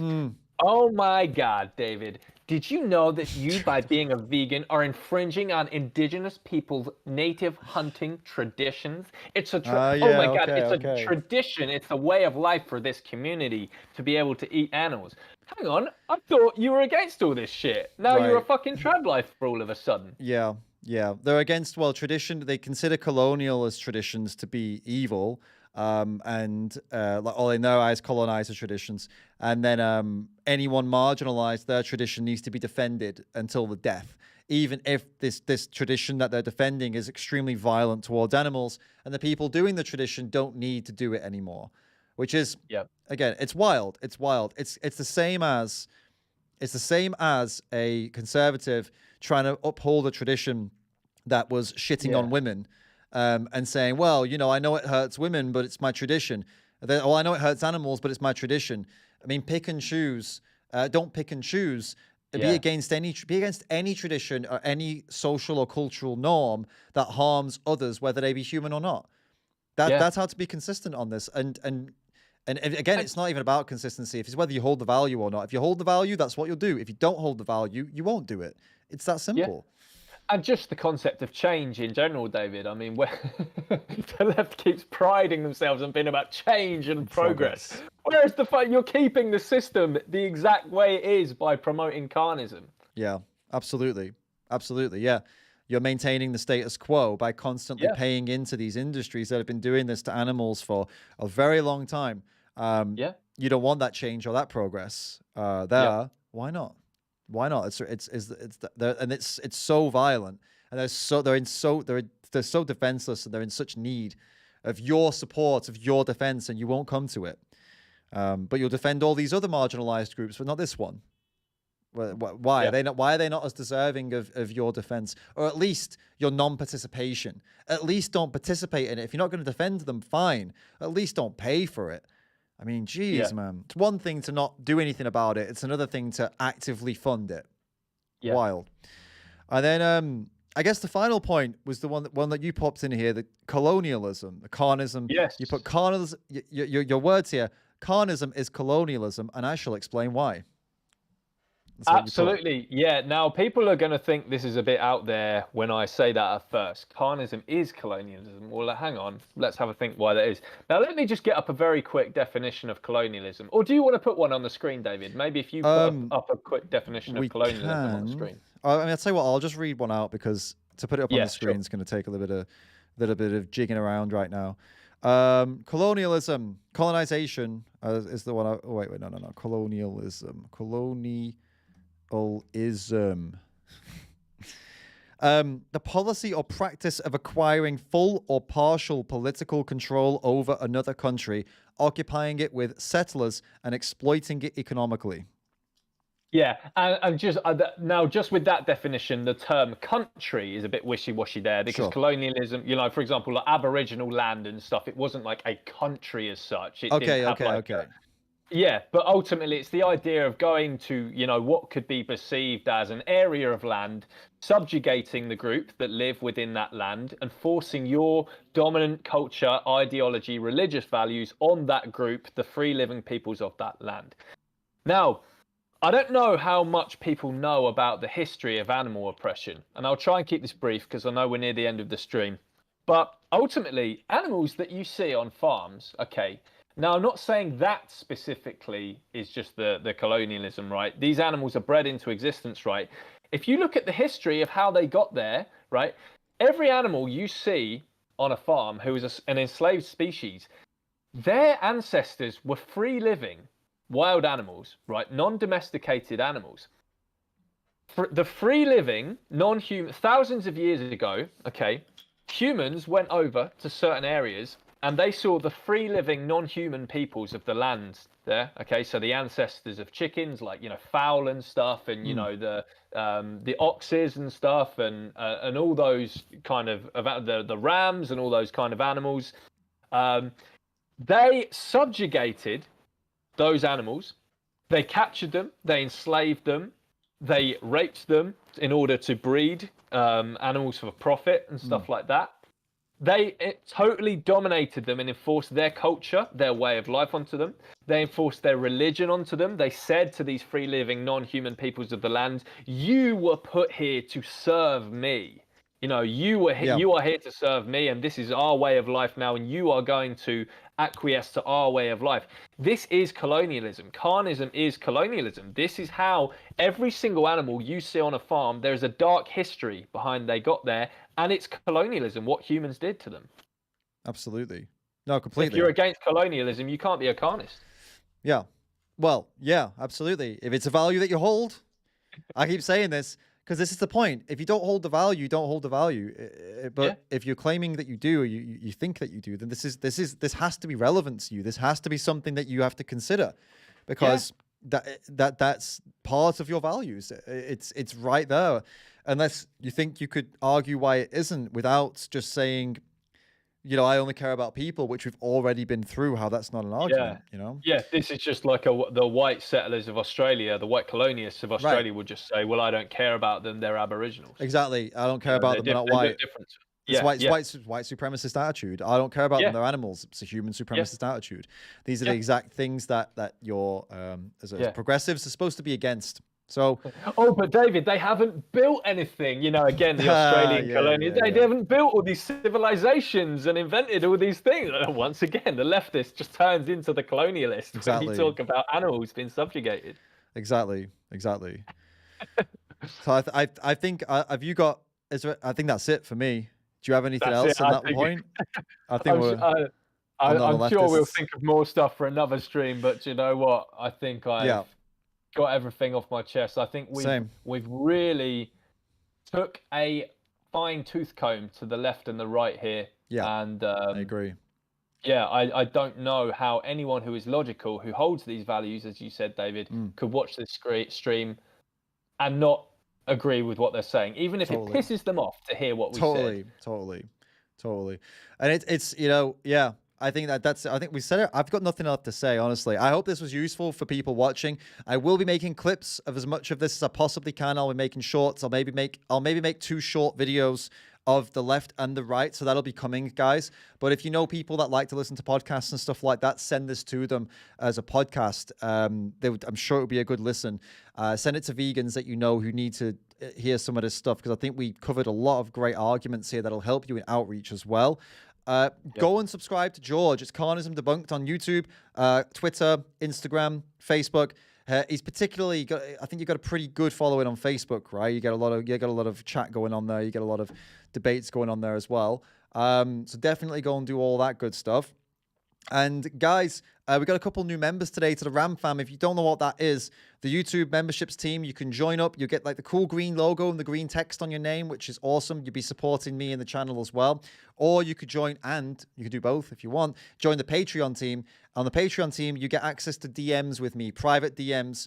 And I am actually talking with a couple of new patrons right now. I always love connecting with you guys. That is the best place to connect with me on Patreon. That's patreon.com/David Rams. So go there. Or just click the join button under this video. And of course, remember, I'll say it again, go and subscribe to Carnism Debunked. Go subscribe to George. He smashed it today. He deserves your subscription. Thanks again, mate. This was awesome. We'll do it again sometime once we've got another 3 hours worth of yeah, thank you, David. And we spent equal time on each side, didn't we? An hour and a half on each side. Smashed I think we did. I think we bloody did. It was solid, mate. It was solid.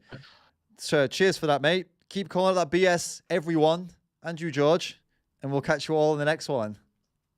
Cheers, guys.